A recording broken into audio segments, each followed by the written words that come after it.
é 3, é 2 e é 1. Seja bem-vindo a mais um De Leão Cast. E hoje nós estamos com mais um bate-papo, mais uma conversa que eu sei que vai agregar muito pra gente. Nosso convidado é nada mais, nada menos que o nosso amigo Rafael. Rafael, seja muito bem-vindo e se apresente aí pro pessoal conhecer você. Olá pessoal, meu nome é Rafael, eu sou evangelista na Igreja Assembleia de Deus, estou aqui com vocês para bater esse papo legal, tenho 38 anos, vou fazer 38 anos agora em setembro e sou um desconhecido, mas que está aqui para compartilhar essa conversa bacana com vocês. Legal, Rafael. Eu acredito, assim, eu gosto muito porque a Bíblia ela é bem enfática na questão dos desconhecidos, né? Eu gosto, tem uma história que fala sobre os ministros, que talvez você conheça. E para quem não sabe, o Rafael, para mim, eu já considero o cara como um teólogo, né? Porque eu vivo comentando, tanto que a gente faz parte aí do mesmo ministério, e eu vivo comentando que, assim, cara, quando tu for pregar, tu me fala. Porque assim, Rafael, a gente tem na igreja muitos padrões de pregadores. Tem o pregador que ele é aquele pregador pentecostal, tem o pregador que ele é mais tranquilo e tem o pregador que ele é do ensino. Sim. Que eu vejo que é mais pro seu lado, né? O lado do ensino. Sim. Só que eu acho isso muito interessante, porque Deus, quando ele quer pegar alguém para usar, até o cara que é acostumado só a ensinar, Deus pega ele e transforma ele num cara pentecostal, que é o que eu vejo muitas das vezes quando você tá pregando. Sim. Aí do nada Deus pega ali e tu dá uma aumentada na voz, né? Eu acho isso bom, cara, porque você, querendo ou não, você sai da bolha, né? Então assim, eu vejo muito padrão dentro da igreja de muitos pregadores do ensino, muitos pregadores da parte ali do pentecostal. E eu vejo assim que de vez em quando tu é um camaleão nessa parte, né? Tu gosta bastante de ensinar, né? Sim. Na verdade, assim, eu sempre fui da área de ensino, assim, sempre gostei muito, mas eu sempre observei a questão do ensino assim, como uma coisa que o pessoal destoava muito daquela efusão do espírito, sabe? Então a pessoa ficava muito assim, eu tenho que ensinar, então eu tenho que ser mais didático, eu tenho que ser mais... tem que ser mais assim, mais tranquilo, né? E não se deixava voltar pelo Espírito. Então, assim, eu já tentei conciliar essas duas coisas, talvez por eu ter uma raiz assim, mais teológica da parte presbiteriana, né? Que valoriza muito essa parte do ensino, mas sempre ter tido a experiência pentecostal, que sempre foi do começo da minha fé, né? Então, juntando essas duas coisas, a gente consegue... acho que agregar algo de bom para as pessoas quando elas vão ouvir, porque não deixa de ensinar e não Sim. deixa de pregar, né, para atingir o coração das pessoas. Então, acho isso porque bem legal. No século nosso, hoje em dia, a moda é ser coach, né? Então, assim, a gente tem muito essa questão e tem um certo perigo nisso, né? Da gente misturar certas coisas, tipo, por exemplo, uma palestra com uma pregação, né? Sim. Que é o que muitos fazem. Mas assim, conta pra gente como é que foi esse desenvolvimento todo do seu ministério até hoje. Eu sei que tu tá estudando história, né? Sim, tu tá fazendo faculdade de história. O que a história ela abrange nessa questão da Bíblia? Eu sei que a Bíblia é um livro histórico, né? Sim. É a famosa biblioteca que a gente tem. Aí, assim, conta para nós um pouco mais essa questão do estudo histórico, o que ele ajuda nessa questão que a gente vive socialmente hoje. Sim. Então, tem um famoso pensador famoso chamado Edmund Burke, e eu sempre me balizei por uma frase que ele diz que aquele que não conhece a história está fadado a repeti-la. Né? Então, sempre na minha visão de vida, de ver os problemas, tanto pessoais, quanto problemas familiares, quanto problemas da sociedade ou da igreja, a gente quer buscar uma solução. E a gente tem 2000 anos de história do cristianismo. Mas antes disso, a gente tem a história do judaísmo, a gente tem o paganismo, a gente tem inúmeras coisas que a história nos mostra. E a história, ela vai, tipo, sucessivamente. Ela conta uma história de cada vez para poder chegar à conclusão. E né? eu sempre vi a história como um apoio para que a gente pudesse enfrentar os problemas da nossa vida. Né? Então isso, assim, de certa forma, me atraiu muito para essa área, sabe? Então é algo que, assim, até interessante, que na hora que você estava falando, eu me lembrei de uma cena que eu não era cristão, eu acho que eu devia ter em torno de 10, 11 anos mais ou menos, e moleque, né, a gente de vez em quando ficava meio entediado de brincar, ninguém queria brincar com você, não tinha um futebol para jogar, Sim. não tinha um rio para ir pular. E aí eu me lembro que eu tinha uma biblinha daquelas pretinha pequena, que a capa, ela tem na beira da capa ela ainda é rosinha assim, e ela é branca, ela tem um tom meio rosinha, né? Sim. E eu falei assim, vou começar a ler esse negócio aí. O que será que é isso? Né? E sentei no sofá, eu lembrei agora, e comecei a ler, né? E eu tava lendo a história de Moisés, né? E quando Moisés guiou o povo, né? Tirou o povo do Egito, e eu fui lendo, e aquilo foi me dando mais, eu falei, mas como que isso aconteceu? Aí passou pelo meio do mar? Que negócio estranho, né? Como que pode passar pelo meio do mar? Será que isso aqui é verdade, né? E assim, mas não tinha ninguém para me explicar, né? Toda a minha família, ninguém ainda estava no Evangelho. Hoje, graças a Deus, alguns estamos, né? Então, assim, e ali começou aquela pegada de querer sempre entender a história. Né? De sempre querer observar algo dentro da história que pudesse me ajudar a entender coisas do meu presente, né? Problemas, dilemas que a gente vai enfrentando. E isso, assim, de certa forma, tem me ajudado, né? Tem me ajudado. E sempre que eu estou conversando com as pessoas, muitas vezes eu lembro de algum fato histórico, às vezes a pessoa chega para você e fala, olha, por que está acontecendo isso? Por que isso aconteceu? Eu estou vendo isso. Daí você usa um fato histórico, você consegue captar a mente a atenção da pessoa. E aí você consegue aplicar, né, ou uma orientação bíblica, ou então ou mesmo uma orientação que a história trouxe para nós, entendeu? Então acho que é isso aí que tem balizado essa área que eu estou trabalhando. Então assim, a gente entende que a história, ela nos ajuda tanto no âmbito social, né? Da gente, por exemplo, se um pastor ou um evangelista como você, que geralmente direciona, né, as pessoas, dá conselho para as pessoas, a história, ela ajuda muito nessa parte, né? Mas essa questão assim é muito interessante, cara, porque eu posso dizer que eu sou aprendiz, então todo momento eu tô aprendendo, eu tô buscando, que nem achei um livro esses dias em casa sobre mensagens expositivas. Só que eu ainda não consegui ler, entendeu? Ainda não consegui, porque eu tô lendo um livro. Aí eu tô tentando pegar o costume de terminar um livro primeiro, para depois começar outro, certo? Então, assim, essa questão da história, da gente estar inserido principalmente o cristão, né? Porque o cristão, eu acho que ele deve ter essa pegada com história, com conhecimento, porque muitas das vezes as pessoas chegam perguntando para nós, né? Tipo assim, eu não sou nada contra o pentecostalismo, porque eu cresci no pentecostal, né? A gente tava conversando até agora sobre uma igreja pentecostal. Então, tipo assim, a gente vê dessa pegada. Só que o pentecostalismo, muitas das vezes, não vai ajudar a gente a, por exemplo, direcionar uma pessoa num conselho. Porque tem vezes que as pessoas vêm e perguntam coisas assim pra mim, entendeu? Graças a Deus hoje, algumas coisas eu ainda consigo explicar pra ela, porque qual que é a grande dúvida do ser humano que não conhece a Deus?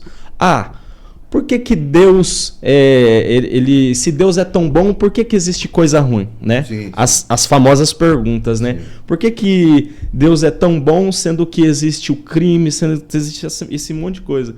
Então a gente tem esse respaldo bíblico, né? Sim, a gente tem esse conhecimento para passar para as pessoas, né? Isso. E a questão assim da teologia, Rafael, você está estudando teologia, né? Que você disse. você está estudando muito teologia. Explica um pouco mais para as pessoas a questão assim, a história a gente sabe que ela envolve muito na questão bíblica da nossa vida social. E a teologia, ela abrange mais para o lado do pregador ou para a vida social também? Então, cara, teologia é uma coisa interessante. Tem um livro do Rice Sproul chamado Todos Somos Teólogos. A teologia faz parte da vida das pessoas sem mesmo elas saber. Existe a teologia que nós chamamos de teologia popular. Todo mundo tem um pouquinho de teologia popular. Uhum. Por exemplo, quando você... O que é a teologia popular? É bem legal isso aqui, que eu acho que vai ajudar o pessoal a entender, né? Todo mundo faz teologia, expressa teologia popular.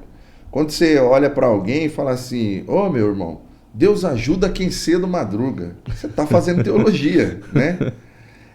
Deus tarda, mas não falha. Você está fazendo teologia, né? E tem outros aí que o pessoal pode lembrar também. Então, isso é uma teologia popular. Então, isso está inserido nas pessoas. Então, as pessoas fazem teologia. Elas argumentam, porque teologia é um estudo sobre o que Deus se revelou para nós. Uhum. Seja na Bíblia, como a palavra de Deus, que é a nossa revelação máxima, seja na história, seja na criação, seja na filosofia.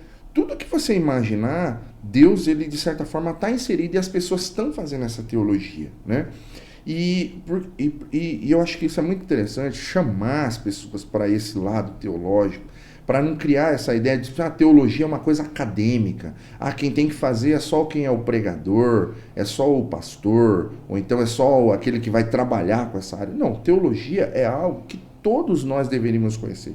Cada membro deveria ter, no mínimo, um conhecimento básico sobre teologia. E é independente se a pessoa ela tem que ser cristão ou não, porque assim, tem muito ateu que sabe que tem teologia. Então assim, tem muita gente que tem essa dúvida. A teologia ela serve só para o cristão ou ela serve para todos? A teologia serve para todo mundo. Veja, até o mais ateu, quando ele estuda teologia, ele, de certa forma, ele se encanta.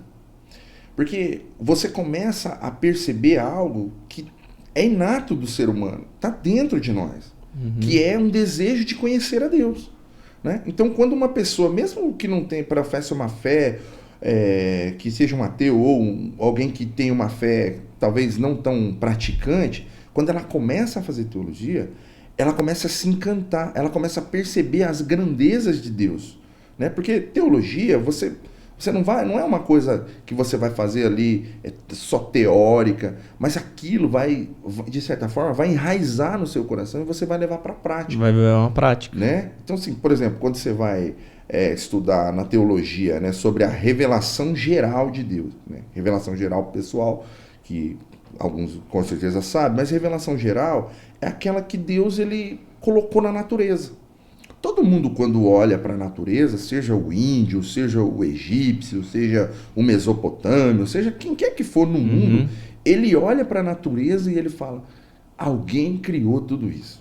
Né? E só o fato da gente apreciar a criação e dizer, tem um Deus, a gente já está, de certa forma, buscando falar sobre Deus, fazendo teologia, né? Procurando expressar algo sobre Deus. Então, por isso que é muito importante que todos, o mundo, né?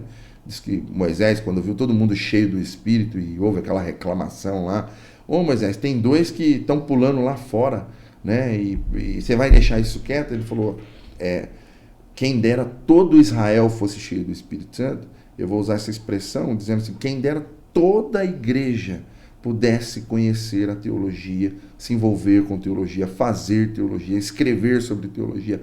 Nós seríamos um povo muito mais culto, muito mais participativo na sociedade, porque os valores cristãos, eles fazem a diferença. O conhecimento de Deus, ele faz a diferença na sociedade. Aonde você chega, que não há a luz do conhecimento de Deus, e você implanta aquilo faz a diferença. As pessoas percebem, falam, nossa, isso parece que veio de algo além de nós, né? E traz benefícios para as pessoas. Vamos desenvolver mais essa questão da teologia. A teologia, por exemplo, a pergunta que eu quero fazer, ela é basicamente dessa forma. A gente sabe que a Bíblia ela é dividida em algumas partes. A gente Sim. tem, por exemplo, 60 e poucos livros. Sim. E aí divide entre o 37 do Velho e o 27 do Novo. Eu não lembro exatamente. 29 do Novo. 27. 27, né? Acho que é alguma coisa assim. A teologia, tipo, ela é dividida em algumas partes, assim, tipo, para você começar a aprender. Por exemplo, eu quero aprender teologia. Por onde eu começo? Ó, você quer aprender teologia? A primeira coisa que eu sempre indico para as pessoas geralmente, quando você olha para os grandes livros de teologia no mundo, sempre você vai ver lá, começando assim, a gente tem que saber primeiro quem é Deus, né? Quem é Deus, qual é o caráter de Deus, o que Deus pensa, o que Deus quer, por que Deus é dividido em Trindade, Pai, Filho e Espírito Santo. Uhum. Mas o conselho que eu dou e que me ajudou muito quando eu fui conhecer teologia é que a gente deve começar por saber o que é a Bíblia. Porque a Bíblia é o material mais importante para aquele que vai fazer teologia. Então, de certa forma, até numa conversa com um amigo, né? Eu estava conversando com eles e eu perguntei para ele assim, você sabe por que, por exemplo, a Bíblia em geral, né? Hoje não, tem várias capas de várias cores, de vários temas, né? Várias Bíblias de estudo. Você perguntou para ele? Eu falei para ele, eu fiz essa pergunta. Por que em geral a Bíblia tem a capa preta? Por quê? Então muita gente não sabe, né? Mas só isso já gera em nós um respeito e um temor. Cara, eu também não sei não. A capa preta da Bíblia, ela geralmente é em homenagem àqueles que morreram, né? Ela é preta em sinal de luto por aqueles que morreram, né? Que deram a sua vida para trazer o texto bíblico até nós. Porque as pessoas, sempre digo isso, né? A pessoa acha assim, estávamos todos ali reunidos orando, de repente veio do céu uma Bíblia completa, toda perfeita, caiu no meio de nós. E começamos a espalhar a Bíblia pelo mundo.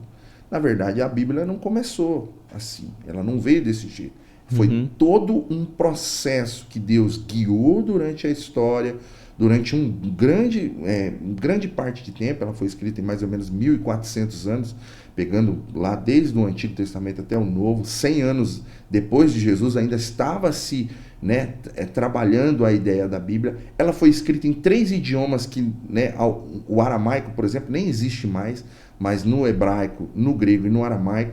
Então, o que nós temos hoje são cópias de cópias e de cópias dos originais que foram escritos pelos autores, ou seja, houve todo um trabalho, né, para que a Bíblia chegasse até nós. Então, esse trabalho custou tempo, esforço, custou vidas de pessoas, para que o livro chegasse para nós hoje de forma, vamos dizer, perfeita. Né? Perfeita, nós temos tudo na palavra de Deus. Então, assim, a capa da Bíblia, ela é em homenagem a essas pessoas que deram a sua vida para que o texto bíblico chegaram até hoje, até nós hoje. Tipo assim, igual eu falei para você, eu tô lendo um livro que se chama O Grande Conflito. Sim. Que ele narra, eu ainda não terminei, mas assim, de começo, ele começa dizendo sobre quando Jesus está olhando, né, a cidade de Jerusalém ali do monte. Sim. Ele vê toda aquela cidade e tal, e logo em seguida vem quando ele fala que o templo não ficaria pedra sobre pedra. Então aí, tipo assim, os textos eles vão narrando. É muito importante esse assunto que tu tocou na questão da história da Bíblia, porque eu até vou pedir para você explicar um pouco sobre aquela aula que a gente teve num domingo sobre a estátua, lembra da estátua? A estátua de Daniel. Isso, né? Foi legal. Porque eu acho que ela vai dar um embasamento bem legal, porque tipo assim, a Bíblia, se ela foi escrita 1400 anos antes de Cristo, começou lá em 1400 anos isso, né? Da época de Moisés pra cá, né? Mais ou menos foi isso daí. Isso. Então, tipo assim, tem muita gente que confronta e eles não entendem. É igual você falou, cara. A gente vai ler a Bíblia, a gente começa a ficar encantado, porque tem assuntos que são relativos, só que assim foram escritos por pessoas diferentes, em tempos diferentes, mas que contêm o mesmo assunto. Sim, sim. Não é? Sim, é. Então, tipo assim, a questão da capa do livro ser preta, dela ser uma homenagem às pessoas que morreram por ela, isso ele vai sucessivamente depois de Roma, quando Roma toma o poder lá. Sim. Explica um pouco para nós a questão da estátua lá, que foi Nabucodonosor que teve o sonho, né? Essa aula foi bem legal, né? Que eu quis trazer ali um panorama, porque às vezes história é uma coisa meio chata para alguns, né? Mas tem que ficar ali, né? Uhum. Tem que ficar ouvindo, lendo, aí demora, é todo um... E eu trouxe aquilo lá bem resumido para vocês aquele dia sobre a estátua de Nabucodonosor, para quem não sabe, tá ali no capítulo 2 de Daniel, capítulo 3. Que você tá me devendo o slide, né? Eu fiquei de mandar o slide para você, verdade. Pode deixar que eu vou mandar, porque esse dia tava no meu computador. E na hora que eu olhei, eu lembrei, ainda falei pra minha esposa, falei assim, amor, o Pedro pediu os slides da aula, né? E ali nós estávamos falando sobre que Nabucodonosor, depois que ele teve a revelação daquele sonho, né? Onde ele viu aquela estátua que tinha vários elementos, né? Começando com ouro, depois vinha prata, depois vinha bronze, depois vinha os pés de barro, né? E tal. E por último veio uma pedra, né? Muito grande, e bateu no pé daquela estátua, e como bateu no pé, a estátua caiu, né? E que ali Deus estava mostrando para Nabucodonosor, através daquele sonho, através da interpretação de Daniel, que quais seriam os impérios que viriam a governar o mundo. Né? Uhum. Então, quando a gente olha para a história bíblica, sempre houve o imperialismo. Países que se levantavam e fossem dominando, governando. Né? Sempre tinha um país mais forte que vinha e dominava. Né? O primeiro, como pessoal, sempre foi o Egito. O Egito, você pode ver, geralmente quando a gente vai falar de história, a gente volta Egito Antigo. Né? Uhum. O Egito foi um império, foi algo que dominou por muito tempo. Mas depois foram se levantando outros impérios. Né? Então, houve o Império Assírio, né, para que o pessoal vai lembrar de Senaqueribe. Só denomina para nós. Primeiro começou Babilônia, né? Na verdade começou bem lá atrás. Eu tô pegando um pouco mais pra frente, pra gente não ficar voltando muito lá atrás. Tá. Mas existiu o Império Mesopotâmico, o Império Fenício, e assim foi indo. Cada país ia governando, né? E ia ali estabelecendo um governo, né, em outros países, né? Mas assim, eu estou pegando mais aqui da parte bíblica, que é onde a gente conhece mais. Né? O pessoal que vai assistir com certeza vai lembrar de Senaqueribe.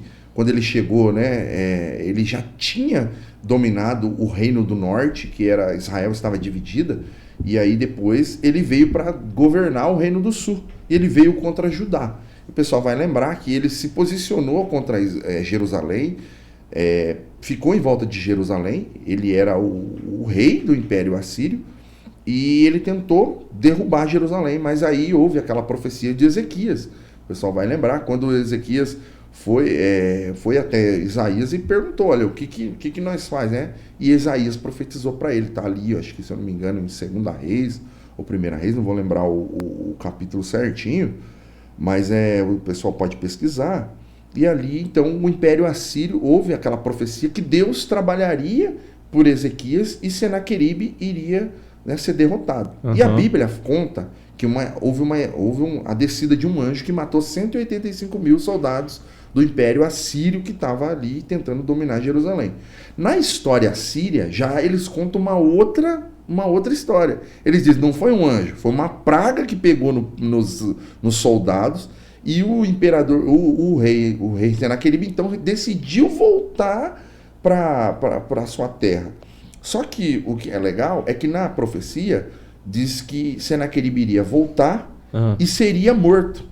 E realmente, quando ele voltou, na história dos assírios conta, quando ele voltou, ele foi assassinado e houve um golpe de Estado. Né? Então ali Jerusalém foi liberta. Então esse foi o primeiro império grande conhecido. Logo depois dele veio o Império Babilônico, que a gente conhece, Nabucodonosor, quando ele veio, invadiu Jerusalém, invadiu Israel, dominou tudo, destruiu o templo, né? E logo depois do Império Babilônico, veio o Império Medo-Persa, que é já a parte ali de prata, né? Que é onde tem os dois braços, porque era o Império Medo e o Império Persa, né? E esse Império Medo, ele foi dominado pelo Império Persa, então ficou somente o Império Persa. O pessoal conhece a história de Esther, né? Conhece aí essas histórias mais voltadas ali. Quem assistiu aquele filme 300, né?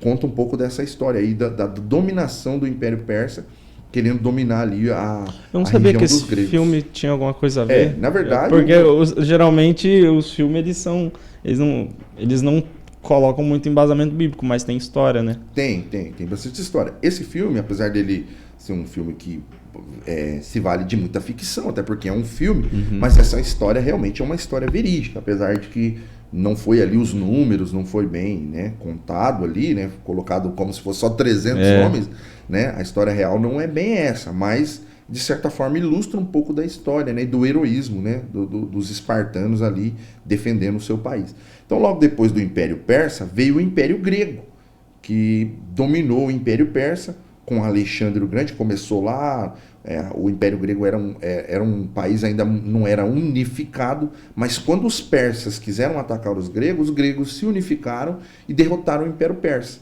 E nisso o Império Persa foi se enfraquecendo.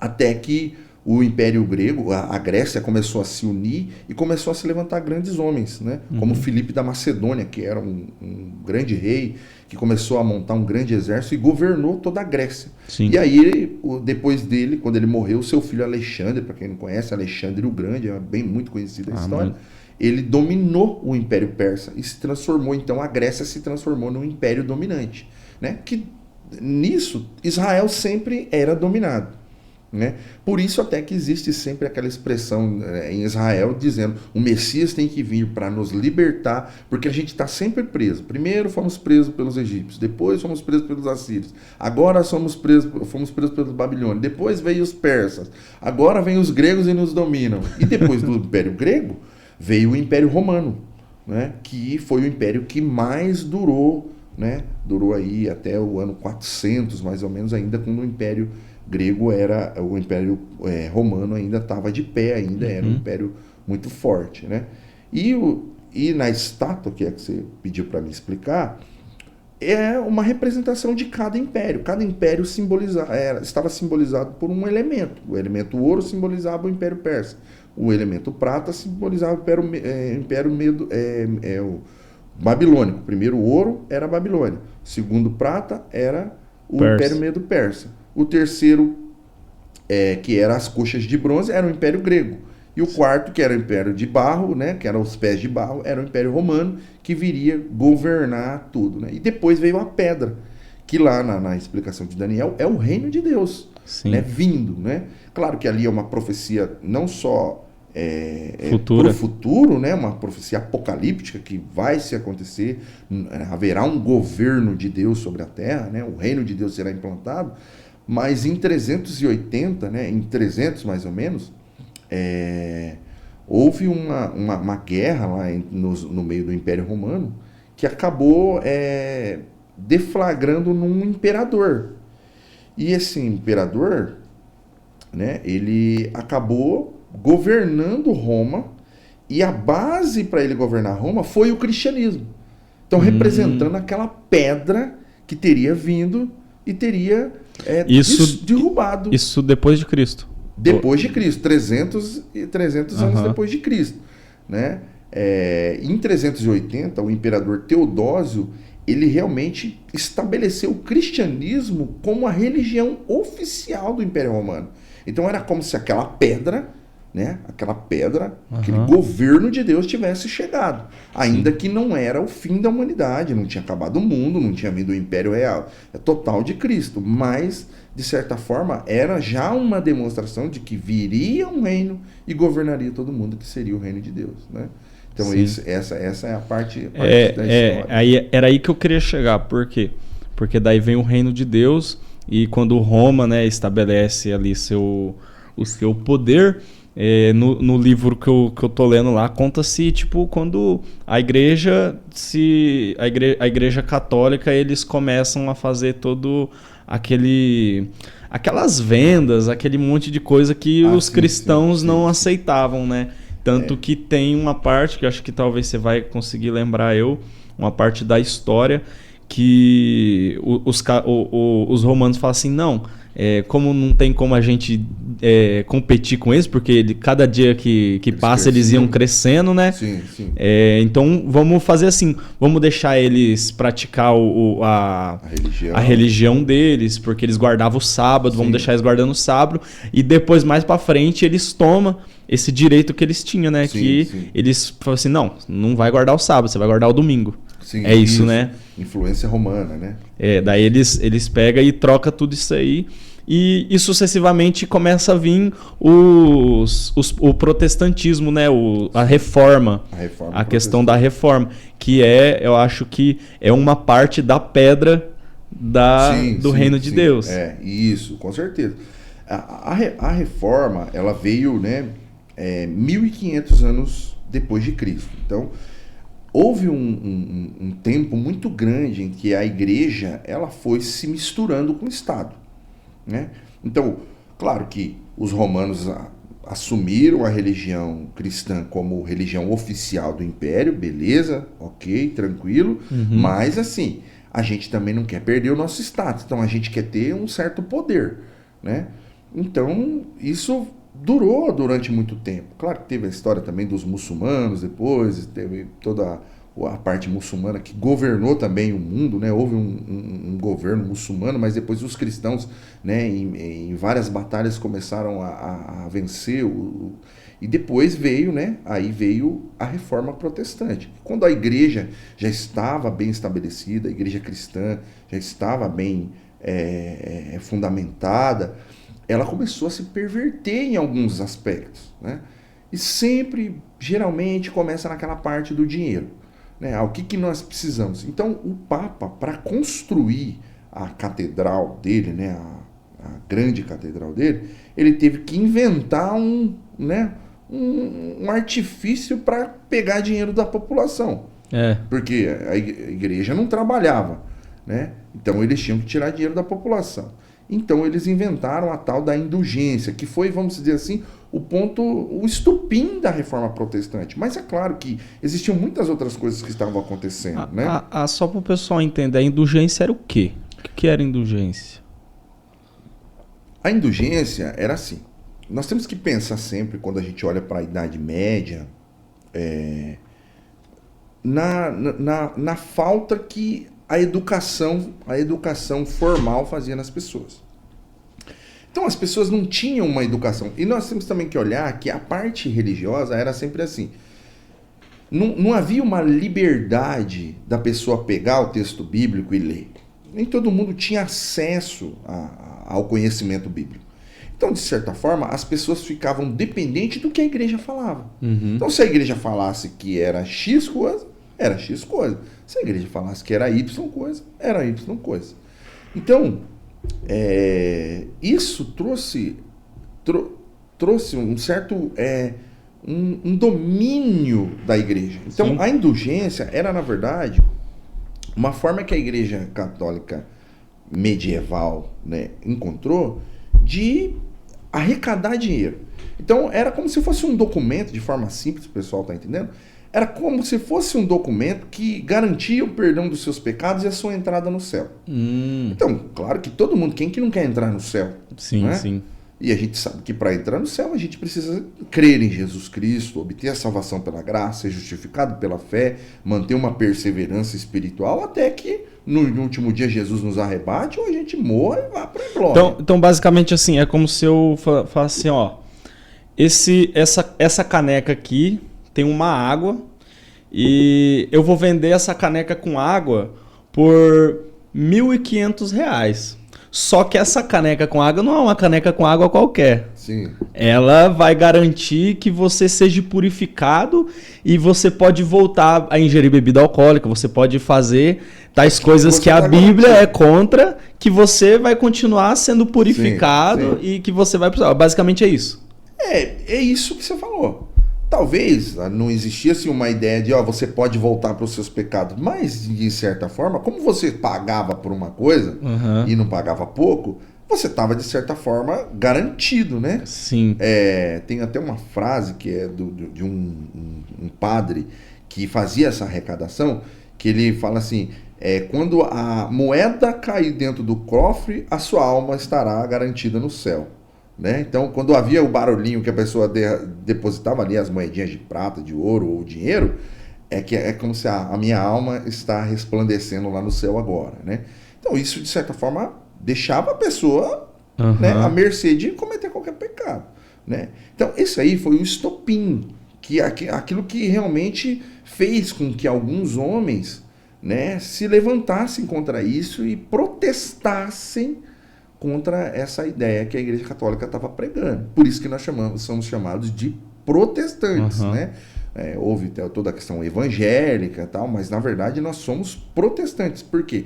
Nós éramos católicos, nós saímos da Igreja Católica protestando contra aqueles desvios teológicos, sociais, dizendo, olha, nós não queremos isso mais, então nós estamos se retirando da igreja e estamos formando a nossa igreja, né? Que é a igreja católica, a igreja protestante, né?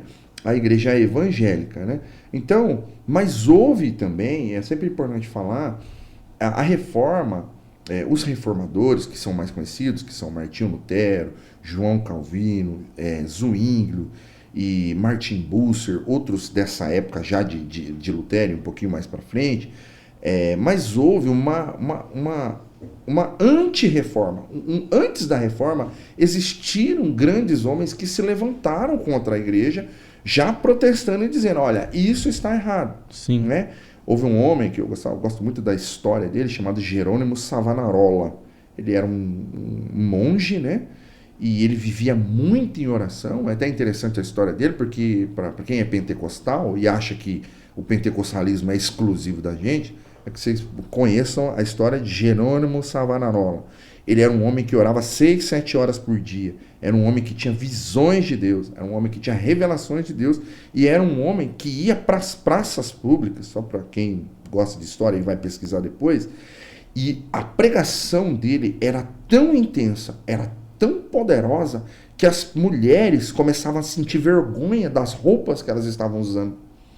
E elas começavam a se cobrir quando ele estava pregando e dizendo, eu preciso mudar. Algumas gritavam, né, como se estivesse sentindo dor. Né? E ele foi perseguido pela Igreja Católica medieval e acabou sendo queimado numa fogueira.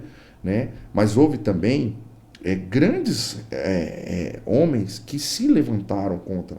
Depois aí veio, né, o Lutero pregando lá contra, né, fazendo aquelas 95 teses, aquela famosa imagem que tem dele pregando na Catedral de Wittenberg, né, chamando os católicos, né, os padres para um debate sobre a questão da fé, sobre a questão das escrituras. Né, eles frisam muito, só para interromper, eles frisam muito a questão do Lutero ser, que ele era um cara muito inteligente, né, que ele chegava nas discussões e os caras ficavam bravos com ele. Sim.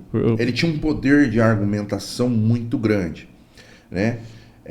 E o poder de argumentação de Lutero foi algo que realmente chocou as pessoas da época, né? E atraiu muitas outras pessoas para dizer, olha, o que esse cara está falando. Mas é interessante, bom sempre falar que Lutero, ele foi um monge católico, né? O problema de Lutero talvez seja um grande problema dos cristãos que começam na fé, era que Lutero ele não se sentia perdoado. Né? Há uns fatos históricos da vida dele que é bem interessante, que disse assim que ele fazia 2 horas de oração e penitência, que era a maneira que eles tinham para confessar os seus pecados e buscar o perdão de Deus lá no mosteiro, lá no seminário que ele estava. Mas quando ele virava as costas e ele saía da oração, que ele sentia aquele alívio, que ele falava, nossa, estou aliviado, Deus me perdoou meus pecados, e ele dava alguns passos para frente, logo via aquela sensação de pecado novamente.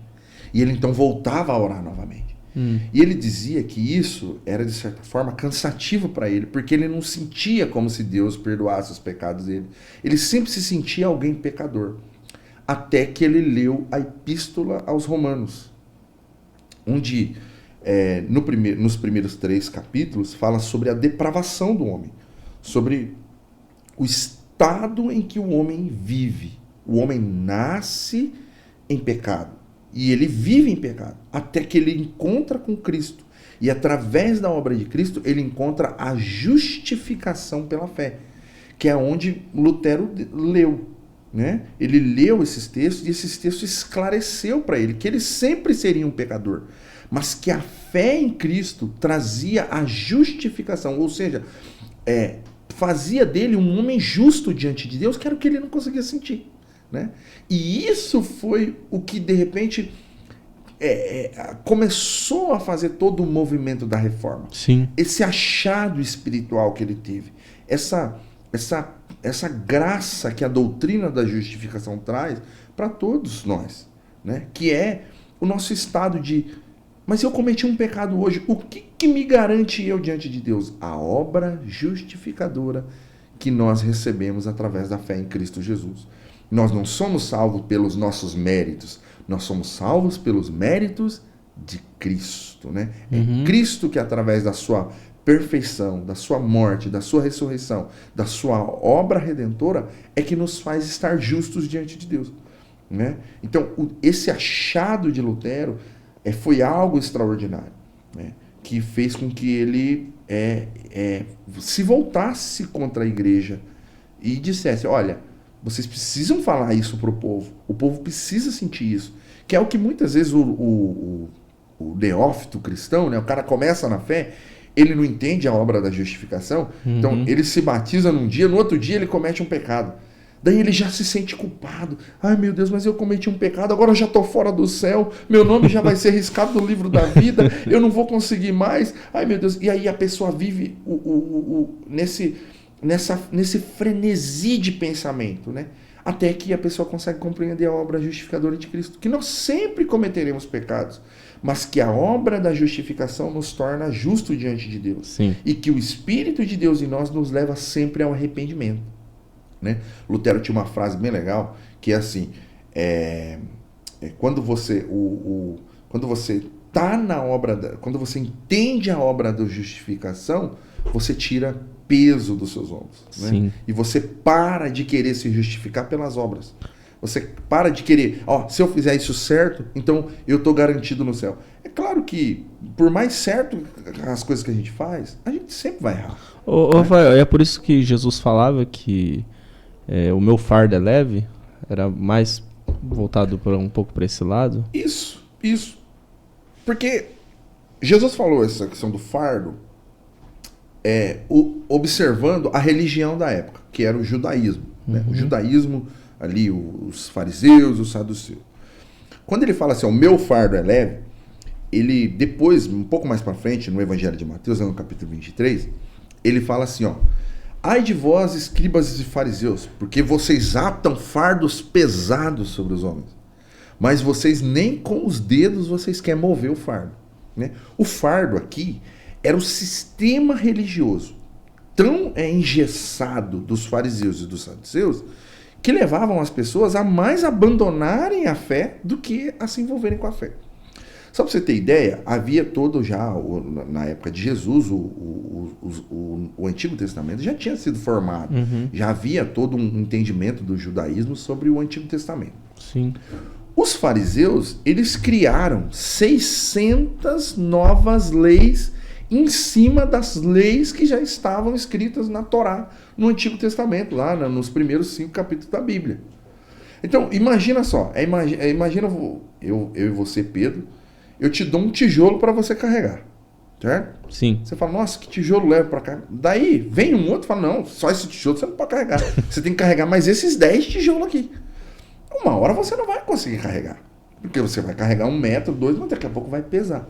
Então, o sistema religioso da época de Jesus era algo que pesava sobre os ombros das pessoas, né? Então, Jesus usa essa expressão, né? O meu jugo é suave, o meu fardo é leve. Por quê?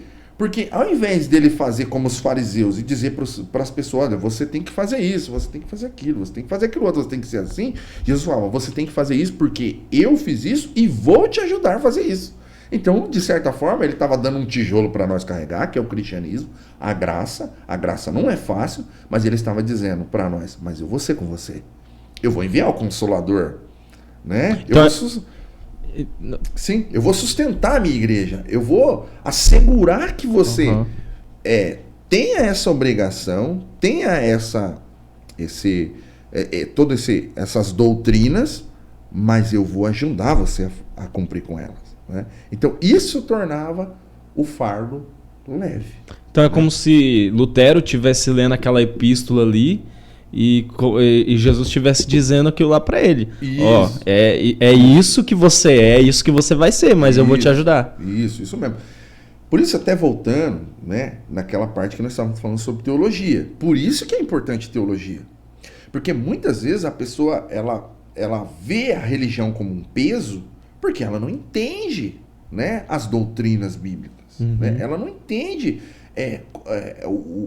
quais são as doutrinas da justificação, né, da remissão dos pecados, a doutrina do Espírito Santo, a doutrina de Cristo, né, a doutrina de Deus, que é, quando a gente fala doutrina, né, geralmente a pessoa acha uma coisa, né, rígida. Sim. Mas na verdade... A gente fala que doutrina é lei, né? Isso, mas é algo libertador para a nossa vida, né, como foi para a vida de Lutero, porque quando ele descobriu a obra justificadora de Cristo, ele teve uma paz no seu coração que o fez enfrentar, e aí é importante dizer, toda uma religião, todo um sistema religioso que já estava formado há centenas de anos. Né? Então, assim, além de o libertar, o encorajou a libertar outros. Sim. Né? Então, voltar-se para as doutrinas bíblicas, voltar-se para o conhecimento teológico, é algo que nos liberta dessas dúvidas, dessas inseguranças que a gente tem na fé, né? Então é muito importante. Então Lutero, ele encontrou esse fardo leve, né? O que fez com que ele, né, começasse o movimento de reforma e juntamente com ele foram vindo outros, até que culminou, né, na divisão, na separação, né, da igreja evangélica protestante da igreja católica medieval. Porque até então nós éramos católicos. Nós éramos católicos. Nós somos católicos. Nós somos católicos. Né? Mas não no sentido de igreja católica. Porque né? às vezes você fala isso e tem as pessoas que não têm a mente muito aberta, falam assim, misericórdia, irmão, você é católico, tá? aí, tipo assim, às vezes tem um que mete até a cruz aqui já, né? Já faz a cruz aqui. Católico, para quem, né? A palavra católico, ela tem o significado de ser universal. Sim. Né? Então, assim, quando a gente está falando, né, de uma pessoa católica, né, nós não somos católico, apostólico, romano. Né? Nós somos católicos, porque a nossa igreja é universal, nós cremos na igreja universal de Cristo, nós cremos que existe uma igreja universal, que são salvos de todas as épocas, né? Porque não é só nós que estamos sendo salvos, né? Tem centenas de anos que Deus está salvando pessoas, né? Mas nós somos protestantes, ou seja, Sim. Nós somos contrário àquelas doutrinas, aqueles dogmas que a Igreja Católica estava implantando, né? Querendo que se tornasse algo habitual. Né? Você acha que a questão da igreja, não a igreja em si, mas a Roma, tá? Porque católico, apostólico, romano, sim, certo? Sim. Então, de certa forma, a Roma estava inserindo, de certa forma, os seus costumes dentro da igreja. Sim. Só para o pessoal entender melhor, é isso? Isso, Para quem a Igreja Católica, ela tem toda uma estrutura que vai desde o Papa até o padre lá na paróquia lá local. Então, sempre temos que imaginar que as decisões são tomadas lá em cima. O Papa na Igreja Católica é considerado, né, o supremo ali da igreja, né? É como se fosse o descendente ali, o que viria depois de Pedro, né? Eles têm Pedro como se fosse o primeiro papa. Então, imagine que aquelas decisões ali são tomadas no âmbito das lideranças e chega nas pessoas e as pessoas simplesmente seguem. Sim. Eu sigo isso porque estão falando que tem que ser assim. Mas isso é muito perigoso, né? Por quê? Uma outra coisa que era um problema da Igreja Católica medieval, né, para separar da Igreja Protestante, da Igreja medieval, da primeira igreja, é que eles não tinham a palavra de Deus, só a palavra de Deus como regra de fé. Regra de fé é aquilo que baliza a tua vida, é a tua Constituição. No Brasil, todos nós temos nossa Constituição. Constituição, ainda que não siga muito, que exista aí um monte de problemas, né, constitucionais no Brasil, mas é a nossa Constituição, é ela que rege toda a nossa vida. Tudo que nós fazemos tem que estar pautado por aquilo que foi escrito pelos legisladores quando criou. A Igreja Católica medieval, a Igreja Antiga, ela se destoou da ideia de que a palavra de Deus é a nossa regra de fé. E ela começou a dizer, não é só a palavra de Deus, né? É também a tradição, é também a palavra do Papa, a bula papal. Então, se o Papa decidir uma coisa, eu decido que isso tem que ser assim. Mas isso, de repente, não está em conformidade com a palavra de Deus, ou, de certa forma, se usam ali textos para querer dar a entender que aquilo é certo. As pessoas vão seguir. A igreja protestante, os evangélicos, já disseram não existe, a tradição é importante, o Papa pode ser um cara legal, pode ser um cara até bem intencionado, mas a nossa Constituição será sempre a palavra de Deus. Nós não podemos ir além da palavra de Deus e não podemos retirar nada da palavra de Deus. Então, tudo que nós como igreja devemos fazer tem que estar pautado na palavra de Deus, tem que estar respaldado por lideranças maduras, teológicas, pessoas que vão dizer, olha, isso aqui realmente é um entendimento bíblico, né? E se não for assim, nós não vamos aceitar. Tudo que está fora da palavra de Deus, nós não queremos. É interessante, uma coisa que não tem na nossa igreja, Assembleia de Deus, mas seria uma coisa interessante que eu acho que tem na igreja presbiteriana. Que é assim, quando você vai se membrar na igreja, você quero ser membro da igreja presbiteriana, a igreja presbiteriana do Brasil, eu acho. Não sei se a presbiteriana independente faz isso também. Mas eles falam assim, você vai seguir tudo o que a igreja disser, se ela porventura mudar algo da palavra de Deus, você não pode seguir. Então ela de certa forma faz você fazer uma confissão de que você só vai seguir a nossa igreja enquanto ela estiver enquadrada na palavra de Deus. Se um dia ela sair, você não pode mais seguir nós. Então a própria igreja presbiteriana se coloca numa posição em dizer, olha, nós só seremos uma boa igreja para você enquanto estivermos enquadrada na Bíblia. É aquele negócio que Paulo disse sobre se vier um anjo pregando outro evangelho. Isso. É isso? Se um anjo, que foi aos Gálatas, né? Sim. Os Gálatas, o apóstolo Paulo diz, né? Tão depressa vocês saíram do evangelho que eu preguei para um outro evangelho, né? Eles estavam misturando um pouco o evangelho, né? Com aquele judaísmo, né? Com aquelas ideias dos judeus, sábado, lua nova, festas, essas coisas, né? Que os judeus seguem até hoje. Mas é basicamente isso. Você só pode ficar numa igreja, e a igreja só pode ser boa para você enquanto ela está enquadrada na palavra de Deus. A partir daí, ela não é mais a igreja.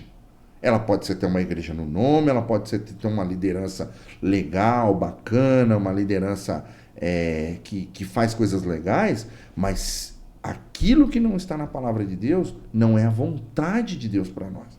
Então, nós protestantes tivemos isso. Hoje, é claro, existe uma relevância em alguns temas, mas que nós não podemos aceitar. Porque nós temos uma fé mais conservadora. Para nós, a palavra de Deus é a nossa única regra de fé e prática, né?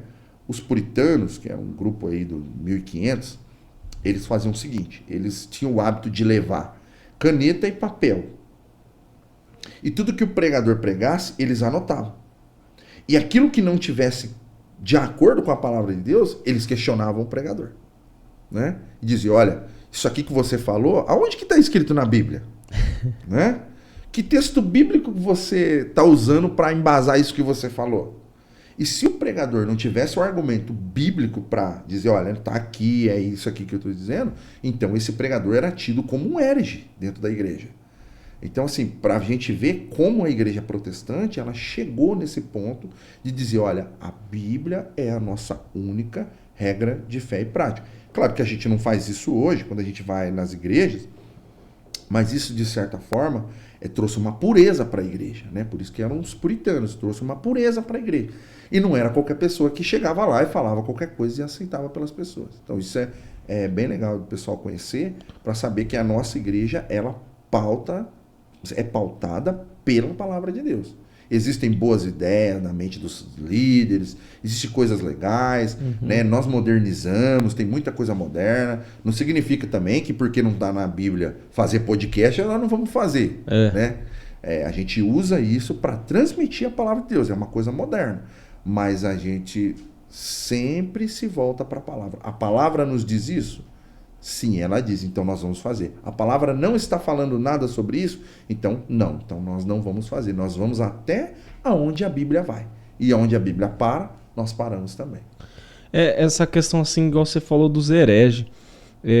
Eu sei que nessa guerra, nessa batalha toda que os cristãos, que os protestantes tiveram com os papas, com toda essa liderança romana aí, quando eles vinham protestando contra as ideias do Papa, contra as ideias da Igreja Católica Romana ali, eles chamavam os próprios cristãos de hereges, né?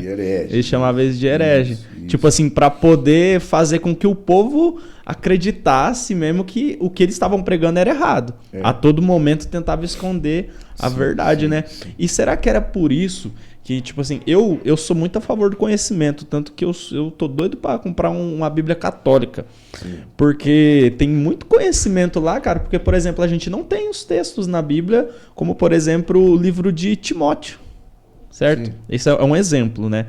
Então, assim, você acha que, às vezes, o fato de nós não termos esses livros na Bíblia é algo que tá sendo relevado ao nosso cenário de hoje?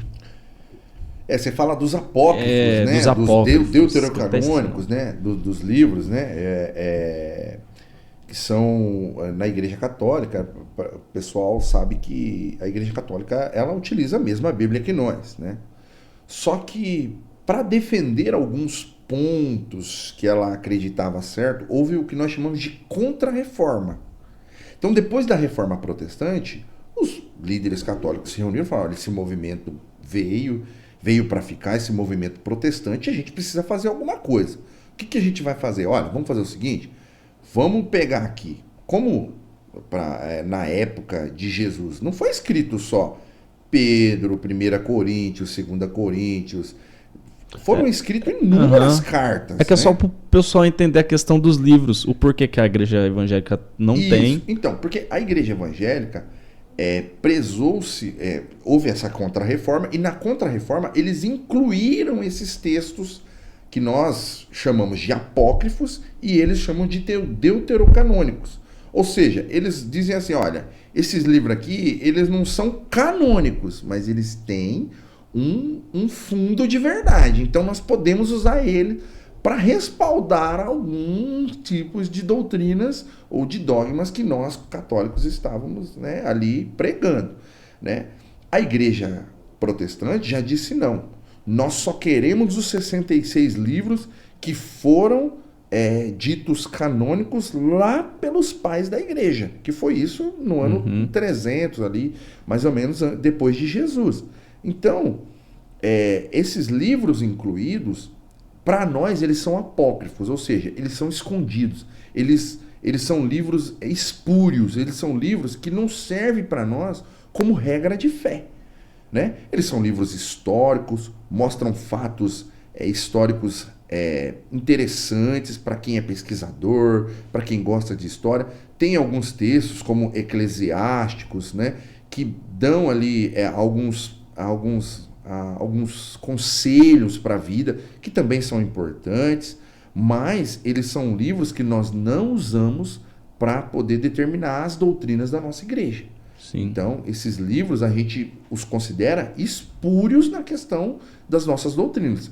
A pessoa pode ler, né? Tem uma Bíblia muito boa que contém esses livros, que é a Bíblia de Jerusalém. Eu tenho ela, acho muito legal ler. Bíblia de Jerusalém. Acho que tem muito conteúdo legal ali, mas esses livros a gente os rejeitou na Reforma Protestante, os rejeitamos nos concílios que houve para se definir a doutrina da Igreja Protestante, né?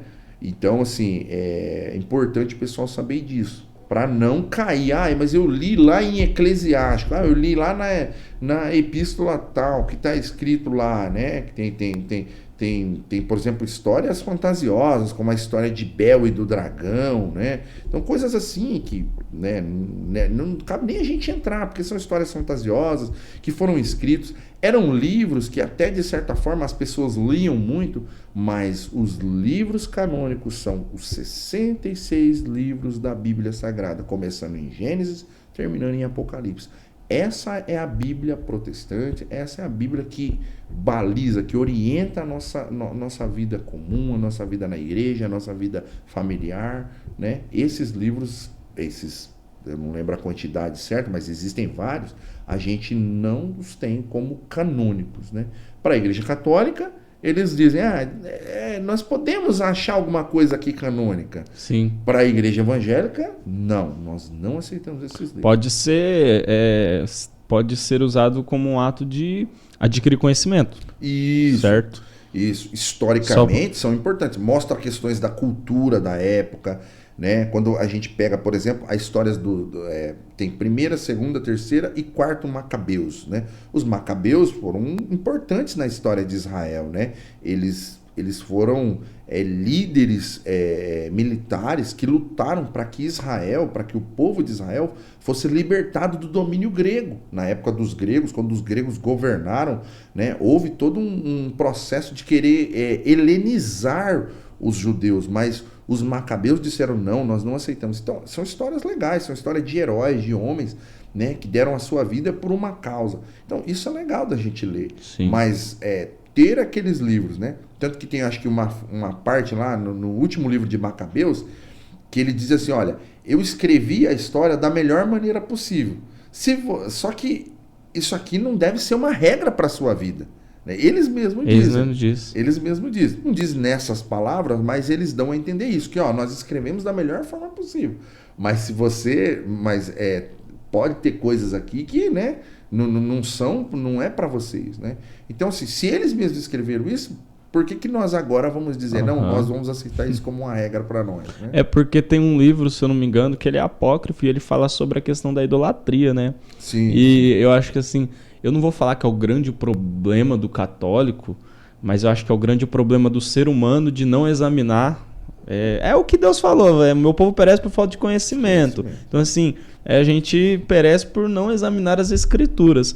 E tem um livro apócrifo que fala sobre a questão da idolatria. Eu não lembro exatamente a história, mas vai dizer que tinha não sei quantos caras dentro de um barco e eles levaram uma escultura, um quadro, e eles pediram para que eles fossem livres de uma tempestade nesse barco, né?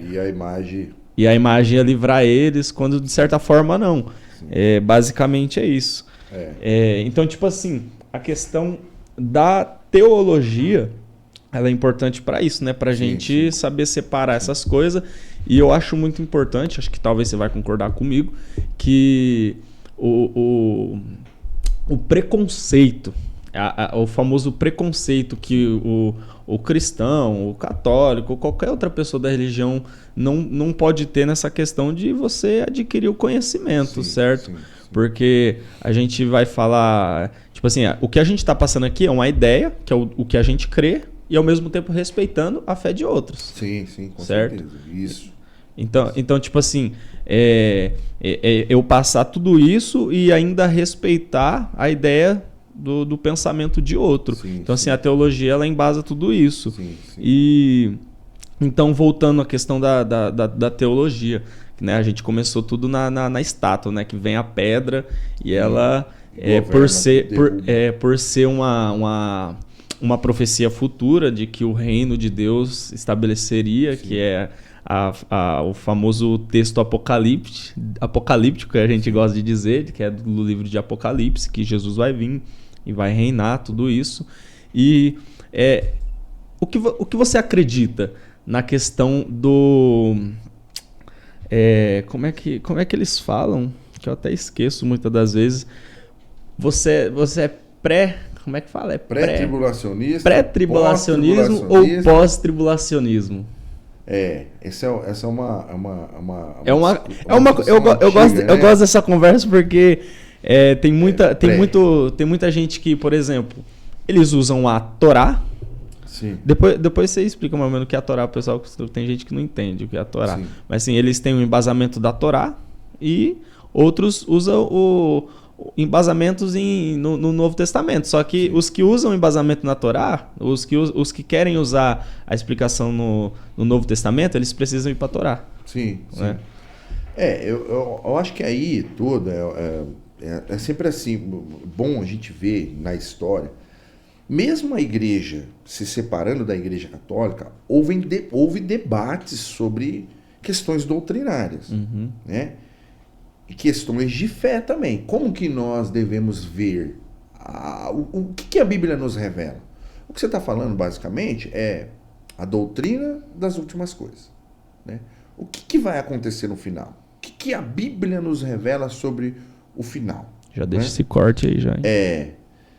Então, eu acho legal sempre o pessoal entender assim.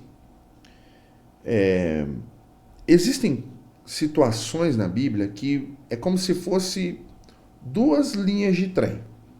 Sim. Que vão se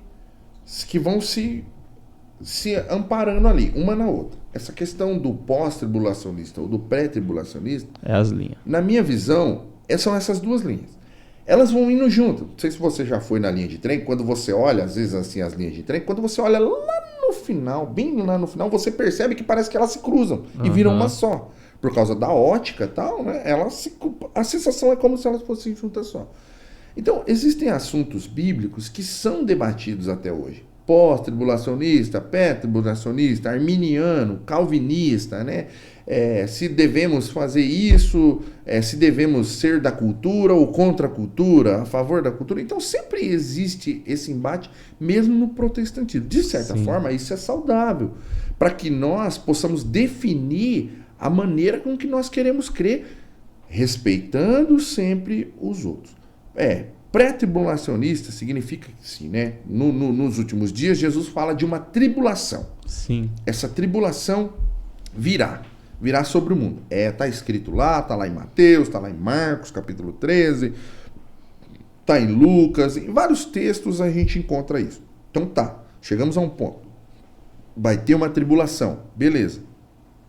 Mas agora, a igreja vai passar por essa tribulação e vai estar aqui ainda na terra?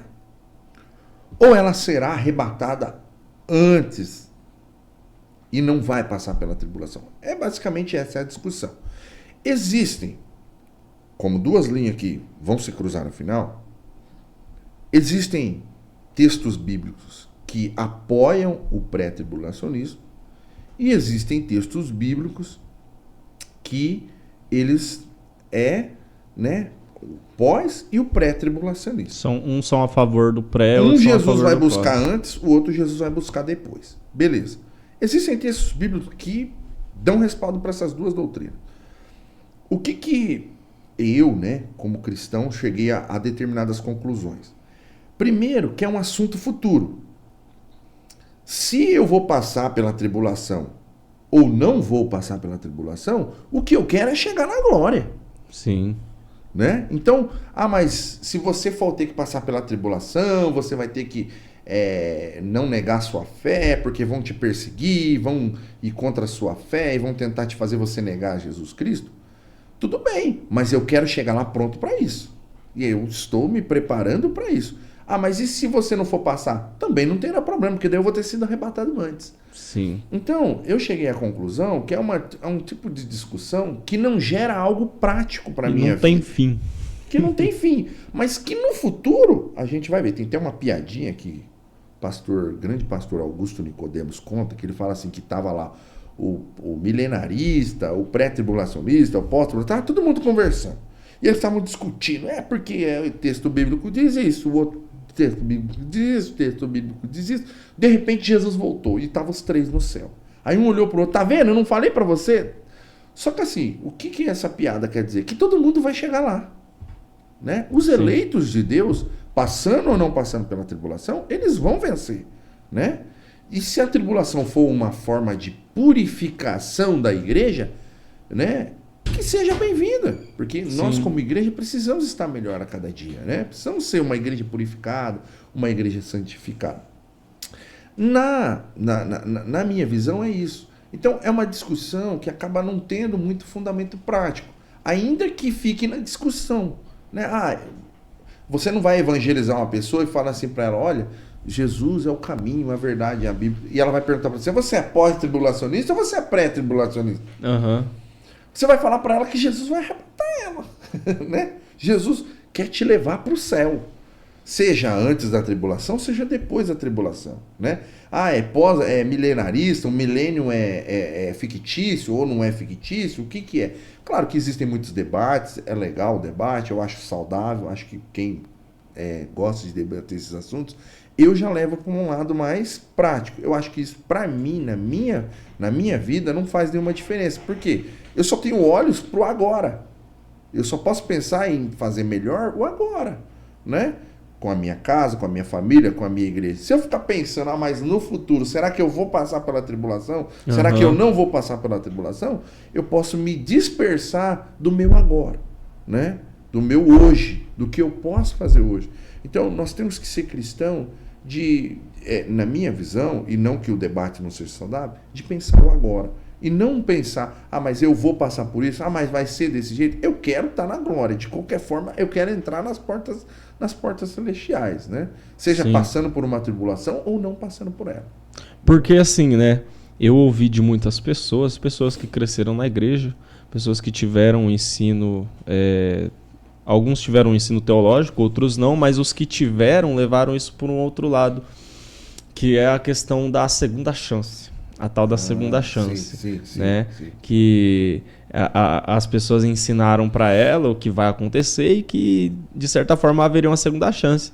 Só que a segunda chance, basicamente, ela é tipo assim, eu sei que se eu morrer, que se eu me arrepender na segunda chance, eu vou me salvar. Só que na segunda chance a Bíblia diz que o Espírito de Deus seria retirado da terra. Então, como que eu vou me arrepender se eu não tenho algo para me impulsionar ao arrependimento? Então, é bem legal você falar isso, porque na verdade assim, para quem aí é mais antigo, vai lembrar de um filme chamado Deixados para Trás. Já ouvi falar. Que conta um pouco essa parte do arrebatamento e das pessoas que ficaram. Tenho, acho que, Deixado para Trás 1, 2 e 3, se eu não me engano. É um filme muito antigo, né? Legal de se assistir, muito bom. Né? Como a gente não tem muita produção cinematográfica eu gosto do Peregrino no meio também. Cristão, mas a gente... Esse filme, ele meio que veio com essa visão de que, né, da ideia da segunda chance, daqueles que ficaram, né, que agora estão sendo governados, né, por governos ruins, estão sendo governados pelo anticristo, e o anticristo está perseguindo as pessoas que ficaram, e eles têm que se esconder, eles têm uma vida difícil, mas ali tem um pastor que prega para eles, que fala da verdade, e eles vão atrás de pessoas que ficaram, né, e falam do evangelho, e pregam o evangelho, né? Então ele veio com essa visão. Isso aí, de certa forma, se transformou uma norma meio cultural no meio evangélico. Porque como a gente não lia muito a Bíblia, não havia muitos debates, a gente ficava meio pautado por essas coisas que ficavam sendo pregadas na mídia, né? Esse filme... Então esse filme aí, ele ajudou as pessoas nisso aí.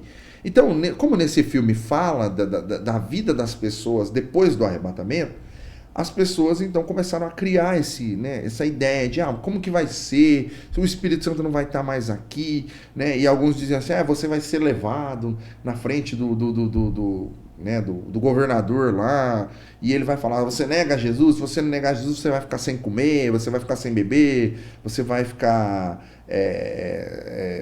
você vai ser torturado, você vai sofrer, né, e tal. Então, assim, vamos supor, nessa visão, se o Espírito de Deus for arrancado, realmente, como é que nós vamos se arrepender? Se é o Espírito de Deus que promove isso, né? Mas, de certa forma, as pessoas teriam um contato espiritual com Deus. Sim. Então, vamos dizer assim, olhando para o Antigo Testamento, como que era a manifestação do Espírito Santo? Ela era plena e total em todas as pessoas? Não. Ela era naquelas pessoas que se dispunham a buscar a Deus. Então, quando você olha, por exemplo, para o período dos juízes, né? No período do juízo, o Espírito Santo não descia sobre todo mundo, mas ele descia sobre o juiz, né? Então, se isso realmente for acontecer, eu acredito que será dessa maneira que o Espírito Santo vai agir. Aquelas pessoas ali vão entender a fé, vão compreender a fé e vão buscar a Deus. O Espírito Santo vai vir sobre elas, elas se arrependerão, terão forças para buscar a Deus, se realmente for isso que acontecer, né? No caso aí são as pessoas que já foram levadas e agora os que ficaram vão passar por esse período de tribulação. Elas então se arrependerão de seus pecados. Mas será uma coisa meio que, vamos dizer assim, não será uma coisa plena do Espírito Santo, né? Será uma coisa meio que a nível de momento, né? Olha, eu estou com o Espírito Santo me deu graça para me arrepender, mas eu vou viver sem essa presença aqui. Eu sei que ela não será uma manifestação constante, ela vai vir em determinados momentos da minha fé, da minha vida. Eu acredito que seja isso. Então, basicamente, o povo vai voltar para o Velho Testamento. Isso, vai ser uma coisa meio do Velho Testamento, né? Não vai ter essa presença que nós temos hoje, essa oportunidade que nós temos hoje. Por isso até tem um texto bíblico, né, que fala, né, buscai ao Senhor enquanto se pode achar, invocai-o enquanto ele está perto, né? Então esse texto ele fala dessa oportunidade que nós temos. Hoje qualquer pessoa que assistir esse podcast tem uma oportunidade de frequentar um culto, uma igreja, de ter um pastor, de ter uma liderança, alguém que o vai guiar, né, orientar para que ele busque a Deus, para que ele viva uma vida na presença de Deus, né? Nessa época não vai ter isso. Até porque eu espero que todos os pastores sejam levados, né? Que todos os pastores sejam levados, porque seria muito, muito ruim, né? Pastor que não for levado no arrebatamento. Essa questão de pastor é complicado, né, o Rafael? Porque hoje em dia tem pastor de tudo quanto é jeito. Tem pastor... Eu já vou tocar nesse outro assunto bem legal também, bem interessante de conversar. Sim. Mas assim, só para terminar esse raciocínio. A gente começou na questão do pré e do pós-tribulacionismo, o que vai envolver a saída do Espírito Santo, que Deus retiraria o Espírito Santo da terra, do mundo, e não teria mais essa questão do arrependimento. Mas, baseado nesse filme que você explicou, né? Sim. Basicamente é isso. Então, a questão do pré e do pós, se a gente passar pela tribulação, a gente vai para o céu. Se não passar, vai para o céu de qualquer jeito. Se manter fiel, né? Como diz a palavra, né? Aquele que perseverar até o fim. Até é importante falar que essa palavra perseverança vem de uma... formou uma doutrina na Reforma Protestante chamada perseverança dos santos. Que aqueles que são de Deus, eles vão perseverar em qualquer circunstância, de qualquer maneira. A pessoa, né? Ela vai até o fim, né? Ela vai chegar no fim. Então, se perseverar até o fim, né? Se não desistir, né? Vamos pensar, né? A questão da salvação. Bem interessante. Existe um pensamento hoje muito universalista, que é assim: por que Deus não vai salvar uma pessoa? Meu Deus, mas Deus é um Deus de amor, Deus é um Deus de bondade, né?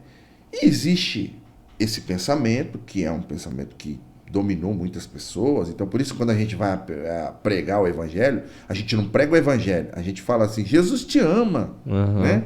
Claro que Jesus ama uma pessoa, mas a gente não pregou o evangelho quando a gente está falando que Jesus te ama, né? A pregação do evangelho, ela envolve todo um contexto que né, em Romanos explica bem isso, que vai de confrontar a vida pecaminosa da pessoa, e na hora que ela se desesperar pelos seus pecados, você fala, mas eu tenho uma solução para você. Jesus Cristo, ele é o único que pode te salvar dos seus pecados. Né? Então a pregação do evangelho é isso. Não é Jesus te ama. Jesus te ama esse que é meio popular.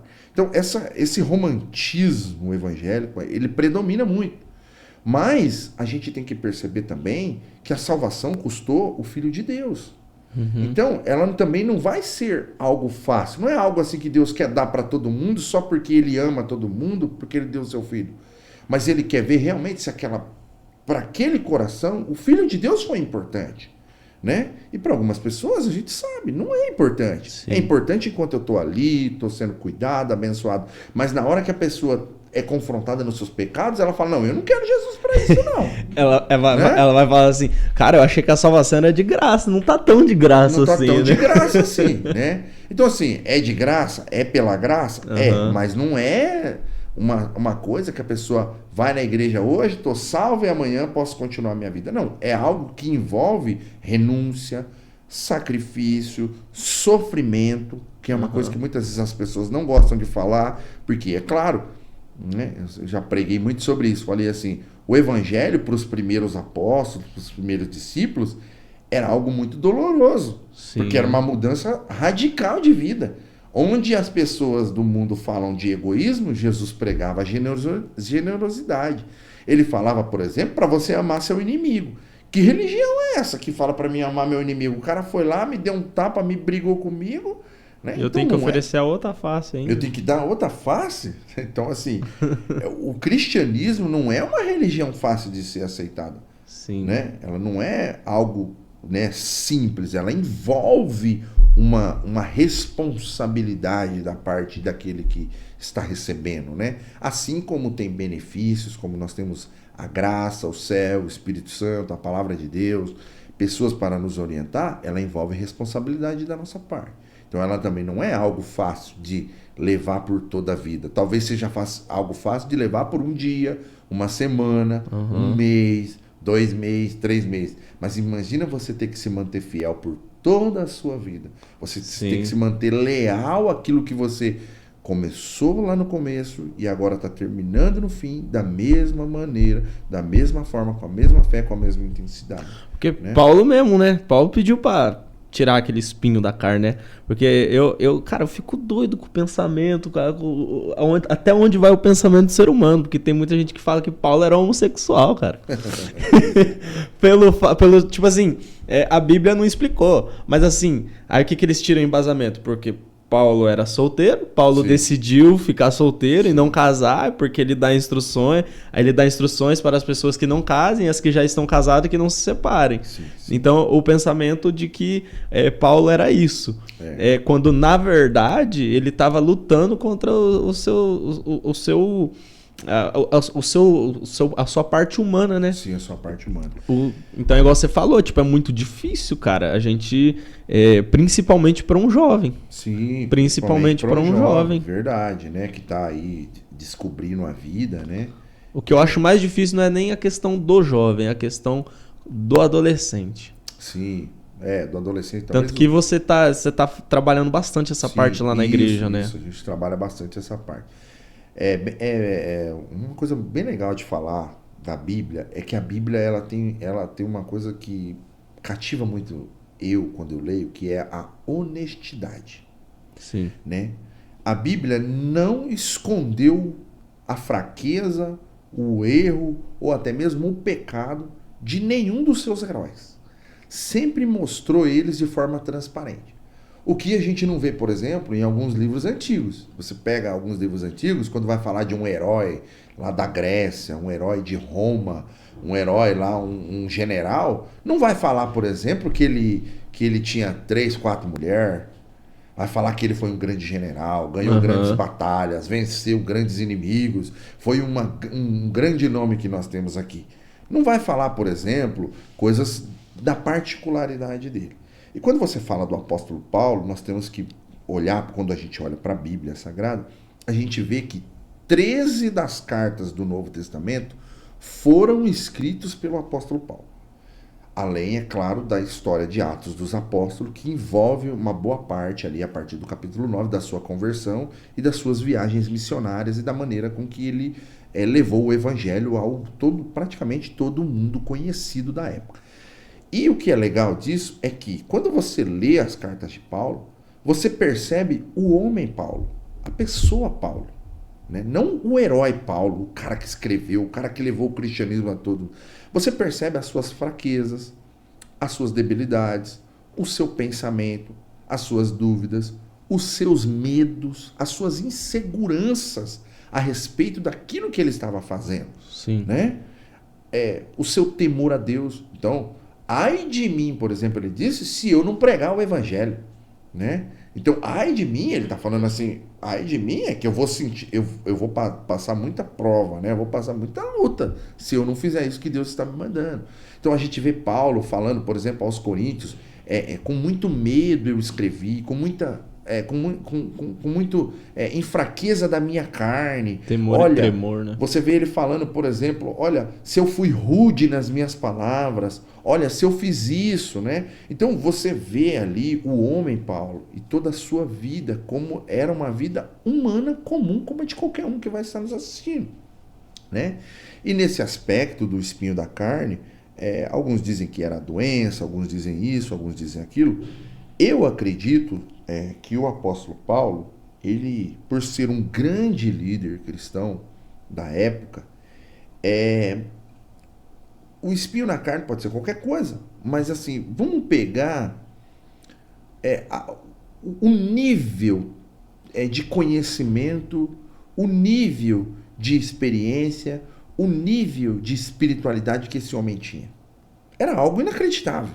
Uhum. Né? Era algo extraordinário. Era algo que vai muito além da nossa compreensão humana. Era coisa sobrenatural. Para ele conseguir ver o céu, né? O cara que foi picado por uma cobra no meio dos bárbaros e jogou a cobra no fogo e...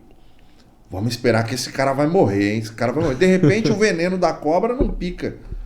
Ou a cobra não tinha veneno, né? A gente pode deduzir isso. Ou a cobra não tinha veneno, ou Deus operou de forma sobrenatural, que é o que nós acreditamos. Sim. Né? Ele não morreu porque de forma sobrenatural Deus não deixou que o veneno matasse ele. Então, esse homem, ele, de certa forma, ele era meio solitário na sua vida. Porque não havia muitos homens de Deus naquela época, a não ser os apóstolos, que tiveram grandes experiências por Jesus, né? Mas alguns já tinham morrido, alguns já tinham ido para outros lugares. Quando a gente lê Atos dos Apóstolos, por exemplo, a gente não fica sabendo o que Mateus estava fazendo, né? O que Judas, o que Tadeu estava fazendo, né? O que Judas, não o Iscariotes, estava fazendo, que era um dos apóstolos, o que Bartolomeu estava fazendo, o que outros apóstolos. A gente só vê a história de Paulo. Então, de certa forma, Paulo era um homem muito solitário no seu pensamento, né? E nas suas perseguições. Porque ninguém queria matar os cristãos somente. Queria matar Paulo. Vamos pegar esse cara. Os judeus falavam, vamos pegar esse cara. Nós temos que derrubar esse cara. Nós temos que... Então, esse espinho na carne poderia ser uma solidão que o apóstolo Paulo tinha. Tanto é que ali no seu final de vida, ele fala, né, do abandono que os discípulos que andavam com ele... E que na hora que ele estava pregando e multidões estavam se convertendo, estava ali, vamos Paulo, isso mesmo, some de Deus. Mas na hora que ele foi preso por Roma e que ele foi sentenciado à morte, muitos abandonaram ele. Muitos disseram, vamos correr, vamos ficar aqui não, senão pode sobrar para nós. É aquele texto que ele fala que muito na hora ali estava junto e depois... depois, né, somente... Estava sozinho. É interessante essa história que ele fala, né, somente Marcos estava comigo, Lucas e alguns outros. Né? Então foram poucos que ficaram. Agora, isso durante a sua vida foi uma constante. Então, esse espinho na carne que o apóstolo fala, poderia ser tudo isso envolvido, né? Toda essa solidão que ele tinha, né? Esse abandono que as pessoas tinham, porque não era fácil estar com Paulo. Você estava com Paulo e logo tinha gente te perseguindo também. Você está com Paulo e você também vai ser perseguido, né? Poderia ser, né, algo, como você falou, poderia ser algo da sua pessoalidade, porque pelo que a gente sabe da história, o apóstolo Paulo não teve esposa, né? Então talvez essa ideia, né, que todo mundo tem de constituir família, de trabalhar, de chegar em casa, de ter a sua esposa, de ter os seus filhos, o apóstolo Paulo não sentiu. Ainda que ele aconselhou muitas coisas para a família, mas ele não experimentou, né, isso na vida prática, né? Poderia ser isso, poderia ser algo da sua questão espiritual também, né? Poderia ser algo da sua questão física. Alguns dizem que o apóstolo Paulo era um homem doente, né? Então, andar com essa doença, né? Caminhar, pregar com essa doença, por isso que ele fala muitas vezes que ele estava enfermo na carne, que ele estava, né, fraco na carne, né? Então, não era nada fácil. Então, pode ser várias coisas que a gente tira aí como dedução o espinho na carne. Eu, pessoalmente, acredito que era algo da sua espiritualidade. Ele não encontrava pessoas que o podiam acompanhar na sua compreensão. Por ele ter sido um homem que, né, praticamente desenvolveu toda a teologia do Novo Testamento, não era fácil encontrar alguém que o pensasse como ele, ou que acompanhasse ele nos seus pensamentos, né, nas suas ideias sobre Deus, sobre Cristo, sobre a fé, sobre o Espírito Santo. Então isso fez viver de certa forma muito solitário, né? Então isso era ruim para ele, né? Era um espinho, era algo que afligia ele, né? E ele falou: Senhor, tira de mim isso, me dê companheirismo, me dê pessoas que podem, né, pensar como eu, trabalhar como eu, né? E o Senhor falou: não vou te dar. E o inimigo, a Bíblia diz que esbofeteava ele, né? Nós não sabemos se isso é literal ou se isso é, de certa forma, figurado, né? Mas era algo que fazia o inimigo falar: tá vendo? Você tá sozinho nisso. Como é que você vai pensar? Como é que você vai conseguir seus propósitos sozinho, né? Ninguém pensa como você, ó, todo mundo te abandonando, né? E isso dói na fé, né? Isso dói na fé. Isso é algo que machuca a gente, quando a gente não tem companheirismo, né? Quando a gente não tem alguém para compartilhar nossas dores, nosso sofrimento, né? Aquilo que a gente pensa, porque a gente é ser humano como todo mundo, né? Mas daí é por isso que também ele fala que nós temos paz com Deus, né? Isso, ele fala, né? Que, né, ali ele diz, né? Quando estou fraco, é aí que eu estou forte, né? Sim. Talvez porque na hora que esses pensamentos vinham sobre a cabeça dele, o que é normal vem sobre todos nós, será que a gente vai conseguir? Será que eu não vou morrer? Né? Toda a perseguição que ele tinha, será que ele ia para Deus e ele encontrava essa força nessa fraqueza em Deus, né? Que era a sua melhor companhia naquela época, né? Que era o melhor que ele tinha, né? Que era aquele que revigorava ele todos os dias dizendo: Paulo, eu sou contigo, vai, porque foi eu que te levantei para isso, né? Então, eu acho interessante isso. Mas, é claro, é uma coisa aberta, pode ser qualquer coisa, né? Aqui, a gente não pode ter, igual eu falei anteriormente, a gente não pode ter o preconceito do pensamento do outro. Sim. Mas, que eu acho incrível, até onde o pensamento do ser humano vai, quando se trata, ainda mais de questões bíblicas, de pessoas, de pessoas que tiveram influência na Bíblia, cara, o pensamento do ser humano vai longe. Mas assim, né, a gente estava falando da questão dos pregadores, quando eles pregavam sobre aquilo que Jesus pregava e pregava contra o pecado, eles eram perseguidos, né? E eu não vejo muito isso hoje. Não sei se você vê, mas eu não vejo muito isso hoje. Eu acompanhei de muitos pregadores que eu conheci, muitos pregadores que eu vi. Tem alguns hoje que são aí na internet bem conhecidos, que pregam contra, às vezes até vira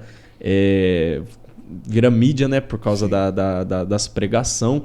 Mas assim, eu tenho um pensamento, mas qual que é o seu pensamento em relação ao pregador? Porque assim, eu penso que o pregador ele prega o que vive. Sim. Era para ser assim, certo? Era para ser assim, eu pregar o arrependimento, eu me arrepender todo dia. Né? É aquilo que a gente é acostumado a falar em cima do altar, né? Eu tô pregando para vocês, eu tô falando que isso é errado, que isso é pecado, mas está doendo primeiro em mim. Sim, né? Sim. Então, tipo assim, eu não vejo muito isso hoje em dia. Você acha que, tipo assim, o pregador, quando ele evita de pregar muito contra o pecado, quando ele evita muito... Porque assim, ele também não prega prosperidade, mas também não prega contra o pecado. E o que ele prega? Ele vai pro lado emocional da pessoa. Sim, sim. É. Olha bem como que funciona. A pregação e o pregador. Tem um livro muito bom do Dr. Martin Lloyd-Jones chamado Pregação e Pregadores. Eu aconselho quem puder ler este livro. É um livro que gosta da arte da pregação, né? O Dr. Martin Lloyd-Jones foi um grande pregador, né, do nosso tempo, né, já falecido. Sim. Mas que deixou um legado muito grande de compreensão bíblica, de pregação sobre... Né, ele dizia que a missão dele era pregar, né? Uma certa vez perguntaram para ele assim, Dr. Martin Lloyd-Jones, o que nós devemos pregar nos nossos púlpitos? Ele falou assim, o mesmo que nós pregamos no domingo passado. Daí perguntaram o quê? O Evangelho. Sempre o Evangelho, sempre o Evangelho, né? Então era um pregador muito conhecido, quem puder ler esse livro, Pregação e Pregadores, é muito bom. Observa bem, a pregação, ela tem que demonstrar o que Deus quer. A pregação é mostrar para as pessoas o que Deus quer de nós, certo? O que Deus quer de nós. Com o tempo, foi se percebendo que essa pregação ela foi caindo em desuso. Ou, de certa forma, ela não foi sendo muito bem aceita. Então, nós temos que falar do Evangelho, pregar quem é Jesus, o que ele fez por nós e dar para a pessoa a opção, pelo Espírito Santo, de se arrepender e vir para o Evangelho, certo? Essa é a pregação evangelística. Mas a pregação em si, ela sempre quis demonstrar quem é Deus para as pessoas. O que Deus quer, o que Deus pensa, o que Deus pode fazer na vida das pessoas. Com o tempo, foi se percebendo o seguinte, foi se mudando, a gente chama, mudou o pêndulo da pregação. Ao invés da gente mostrar para as pessoas o que Deus quer fazer na vida dela, aliás, quem é Deus para as pessoas e deixar que elas tomem decisões pelo Espírito Santo sobre o que elas querem a respeito de Deus, a gente começou a pregar o que Deus pode fazer na vida das pessoas. Então a pregação mudou o sentido. Então, ao invés de eu demonstrar o caráter de Deus, ao invés de eu demonstrar quem Deus é, o que Deus pensa, eu fico falando, as pregações são mais assim, o que Deus pode fazer agora para você. Deus pode resolver o seu problema, Deus pode trazer cura para você, Deus pode trazer prosperidade para você. E isso, de certa forma, cativa a pessoa, né? Cativa a pessoa quer, quem que não quer, num lugar onde você ouve, por exemplo, que Deus vai resolver todos os seus problemas, que Deus maravilhoso é esse, né? De certa forma, ele resolve. E de certa forma, claro, ele resolve todos os problemas, né? É o que ele quer. Mas antes de resolver todos os seus problemas, eu quero me revelar para você. Eu quero mostrar quem eu sou, o que eu penso, né? Por que eu fiz o mundo? Por que eu criei a humanidade? Por que a humanidade está na situação que ela está? Então, mais do que simplesmente resolver o problema imediato da pessoa, que eu sei que muitas pessoas vão para isso, Deus ele quer se revelar para a pessoa, através da sua palavra, através da pregação. E os pregadores, percebendo isso, mudaram um pouco o seu tom de pregação. Então, na maioria das pregações, eu sempre digo isso, a pregação tem dois sentidos. O primeiro sentido é eu mostrar o que Deus quer que você faz, né? Que é conhecer a Ele, buscar a Ele, ler sobre Ele, orar a Ele, frequentar a igreja, cultuar a Ele. Esse é o primeiro sentido. E o segundo sentido é mostrar o que Deus, né? Ele pode fazer para você. Então, muda do ser humano para Deus e de Deus para o ser humano, né? Então, olha, o que eu quero que você faça? Eu quero que você faça isso, isso e isso. Mas agora, o que eu vou fazer para você? Então, o destaque muda. De um lado, você tem o ser humano e o que Deus pode fazer por ele, como se Deus fosse lá, entre aspas, um garçom. Olha, eu vou fazer isso, eu quero que você vai alcançar isso, né? Você vai ser assim, porque eu vou estar na tua vida. E do outro lado, Nós temos Deus pedindo para o ser humano, olha, eu quero que você seja assim, eu quero que você faça isso, eu quero fazer na tua vida, mas primeiro eu preciso que você faça isso, eu tenho isso para você, mas antes disso você tem que me conhecer, você tem que se voltar para mim, você tem que estar na minha presença. Então, os pregadores, percebendo isso, mudaram o centro das atenções da pregação, que antes era somente Deus e o que Deus pode fazer, né? Para o que o ser humano precisa. O que ele quer, né? Olha, ele está precisando disso, então a minha pregação também vai ser nisso, né? Então, assim, mudou muito o foco da pregação. Então, isso é muito perigoso, porque Deus pode fazer na vida das pessoas.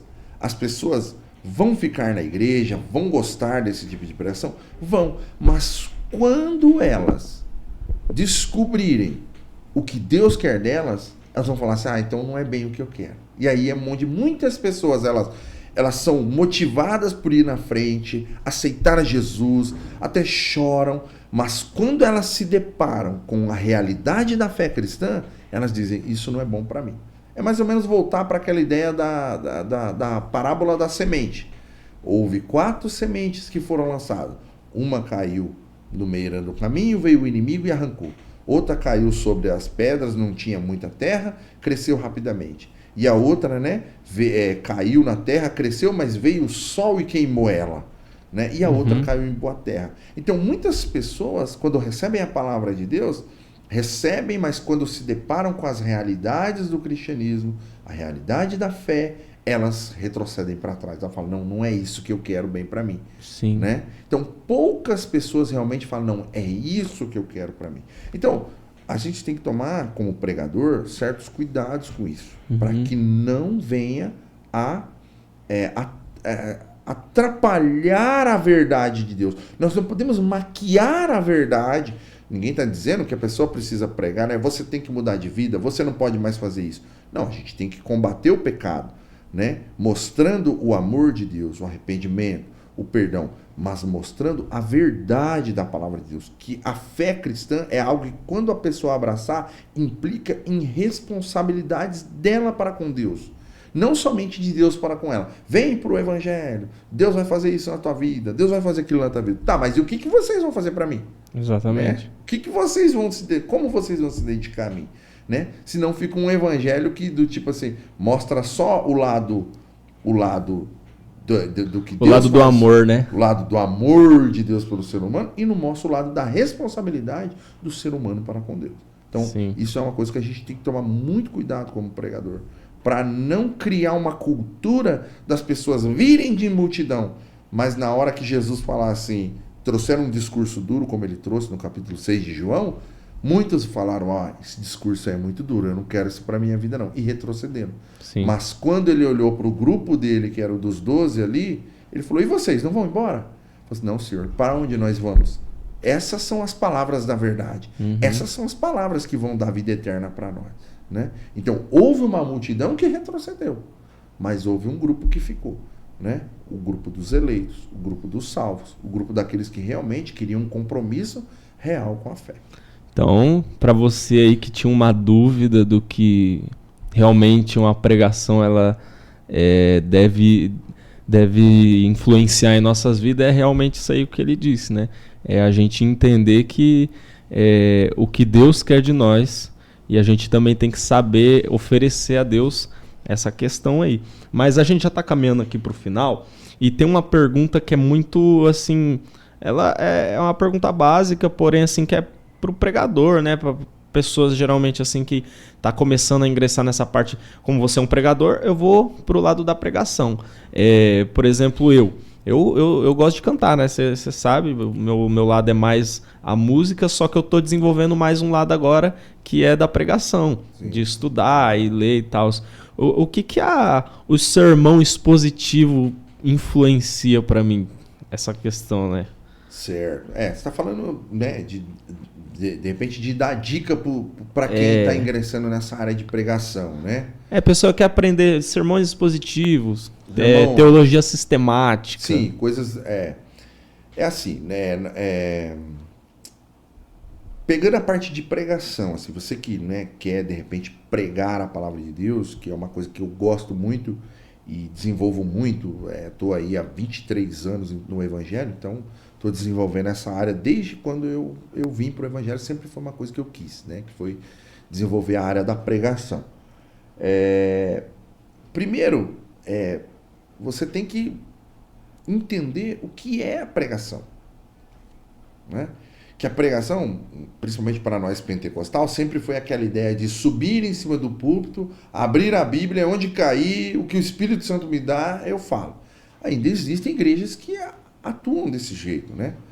Mas o que é a pregação? Pregação é você expor a vontade de Deus para as pessoas, né? Agora, a maneira com que você vai expor é o que a pregação expositiva faz, ou, né, nós temos aí algumas divisões que alguns gostam de fazer. Então, pregação expositiva é aquela que tenta entender o que o texto sagrado está dizendo e o que o autor do texto quis dizer. Porque não foi nós que escrevemos a Bíblia, né? Eu acho que Paulo ficaria, né, vamos usar a expressão, se reviraria no túmulo dele se nós pegássemos um texto que ele quis dizer uma coisa e nós fôssemos lá e pregássemos que ele disse outra, né? O apóstolo Paulo, ele disse num sentido, ele falou algo, aquilo que ele falou para uma igreja, para aquele problema específico da igreja, e ele quer que a gente se atenha ao texto e, de certa forma, tente ser iluminado para trazer o que ele também quis trazer, né? A gente não pode inventar em cima do texto, né? A gente não pode ficar dando asas para nossa imaginação, imaginando, eu acho que ele quis dizer isso, então ele quis dizer aquilo. Não, a gente tem que tentar identificar o que ele falou e falar aquilo que ele falou, contextualizando para os nossos dias.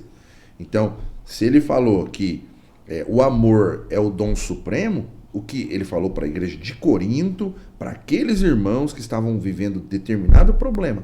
Nos dias de hoje, a gente contextualiza isso, mas nunca deixando de dizer o que ele disse. Isso é pregação expositiva.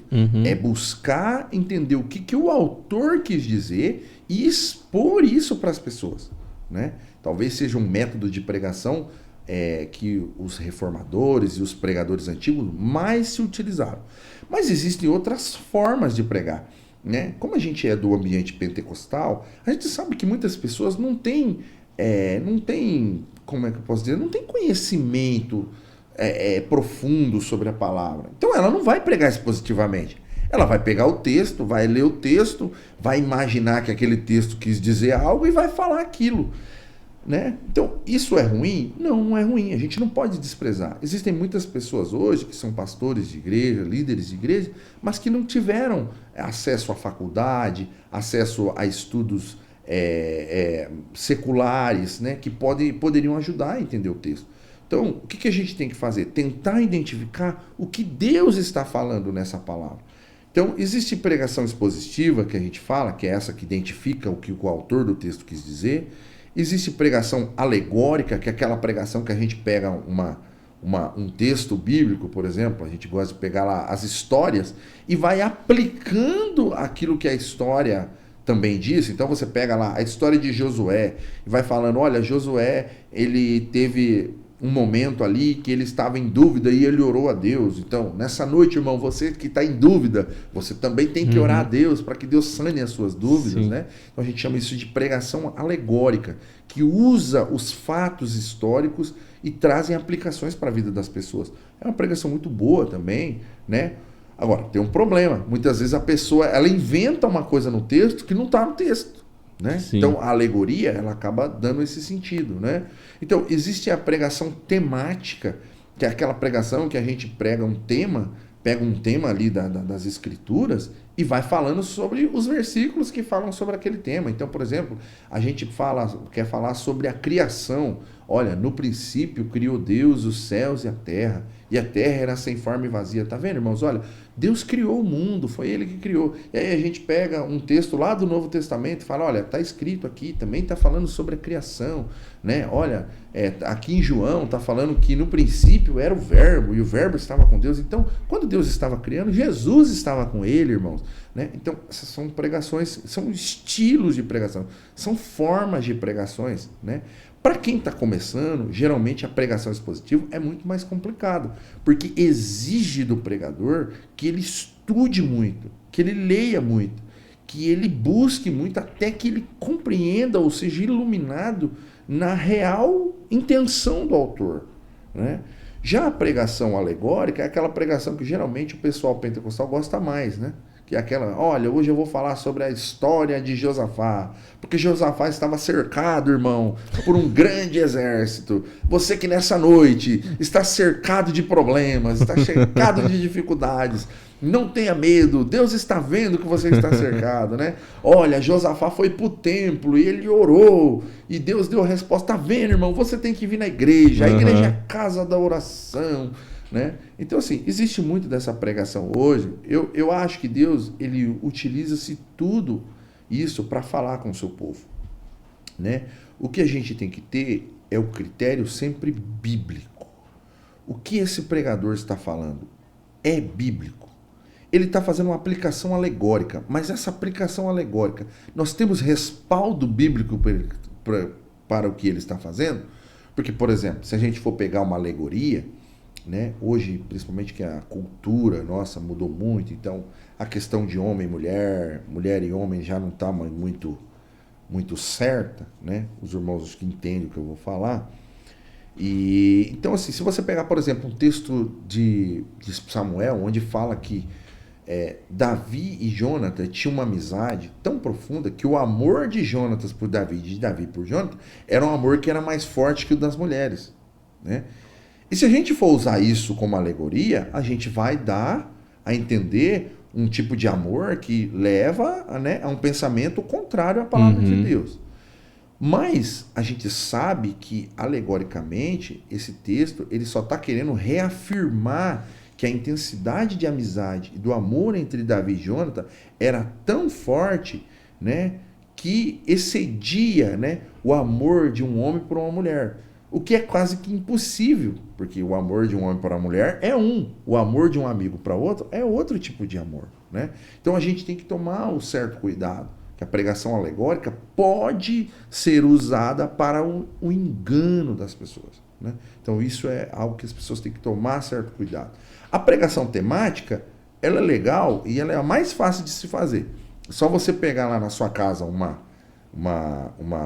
concordância bíblica e procurar lá, por exemplo, preguiça. E chegar na igreja, você escreve todos os textos da preguiça.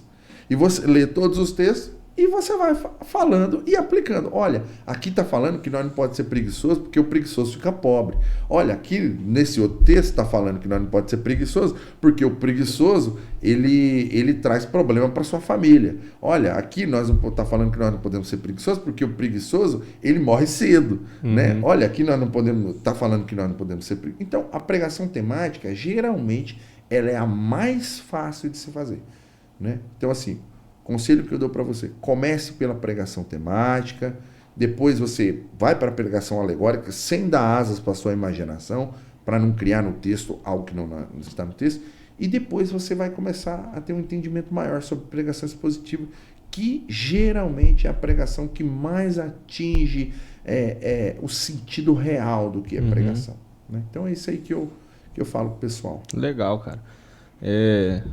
Então, você que assim como eu, quer ingressar aí nessa caminhada de pregador, faça isso que o nosso professor aqui nos instruiu. Mas, como todo a famosa frase, a alegria de um pobre dura pouco, e como no momento eu sou um pobre de conhecimento, a minha alegria aqui acaba. Gente, antes de finalizar, a gente está com esse projeto do podcast e você que quer ter uma estrutura, você que tem vontade de ter um ambiente de conversa, de fazer essas gravações, talvez você tenha vontade de chamar pessoas para fazer isso que eu estou fazendo. Que eu falei para o Rafael uma vez, não sei se você vai lembrar, que a gente acaba o culto, a gente fica conversando e se deixar... Fica até amanhã. Domingo, escola dominical, a gente fica até 11 horas, se deixar lá, até meio-dia. Então, assim, você talvez na igreja você não tem o tempo. Talvez no seu trabalho você não tenha um tempo de conversar com aquela pessoa que tem um certo conhecimento de uma área que você quer transmitir para outras pessoas e que de certa forma vai te ajudar. A gente está com esse projeto. Se você tiver interesse de ter esse ambiente, a gente está disponibilizando o ambiente e a estrutura para você fazer o teu conteúdo, para você fazer os seus vídeos. Então eu vou deixar aqui, ou aqui em cima, ou aqui embaixo do lado, eu não sei para onde vai ficar, o contato. E você pode estar falando com a gente. Beleza? Rafael, muito obrigado. Que isso, meu irmão. Deus abençoe aí. Pode chamar e a gente vai arrumar mais estrutura para poder colocar o seu Gilson aí. Legal. Vai ficar o seu Gilson, o pastor aqui e eu vou dar um jeito de colocar até o Elias. Mas muito obrigado, tá? Eu sei que isso vai ajudar muito jovem e muita pessoa que está ingressando aí na questão do estudo, do conhecimento, de crescer, né? De querer crescer. E para quem não sabe, o Rafael é pai, está querendo ser pai de multidões, né? Então, assim, Rafael, só dá um último conselho para um jovem ou para essa pessoa que talvez precise, né, de um conselho bíblico ou de algum conselho para a vida. Certo. Dr. Billy Graham, um grande pregador aí dos Estados Unidos, ele dizia 2 conselhos simples para tudo na sua vida.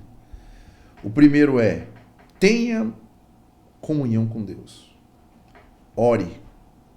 Por mais difícil que seja, por mais falta de tempo que você esteja, ore. E segundo, leia a palavra. Se eu pudesse dar esses 2 conselhos para qualquer pessoa no mundo, eu daria, porque são os 2 conselhos mais simples e mais básicos que nós precisamos fazer para ter uma vida legal, uma vida próspera, uma vida de vitória.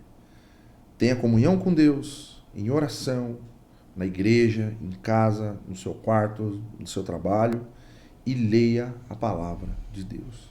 Medite na palavra de Deus. Faça dela o seu manual para todas as questões da sua vida, que eu tenho certeza vocês vão ter grande sucesso. É isso aí. E a gente fica por aqui, tá, pessoal? Muito obrigado para você que vai estar assistindo. Deixa o like, se inscreve no canal.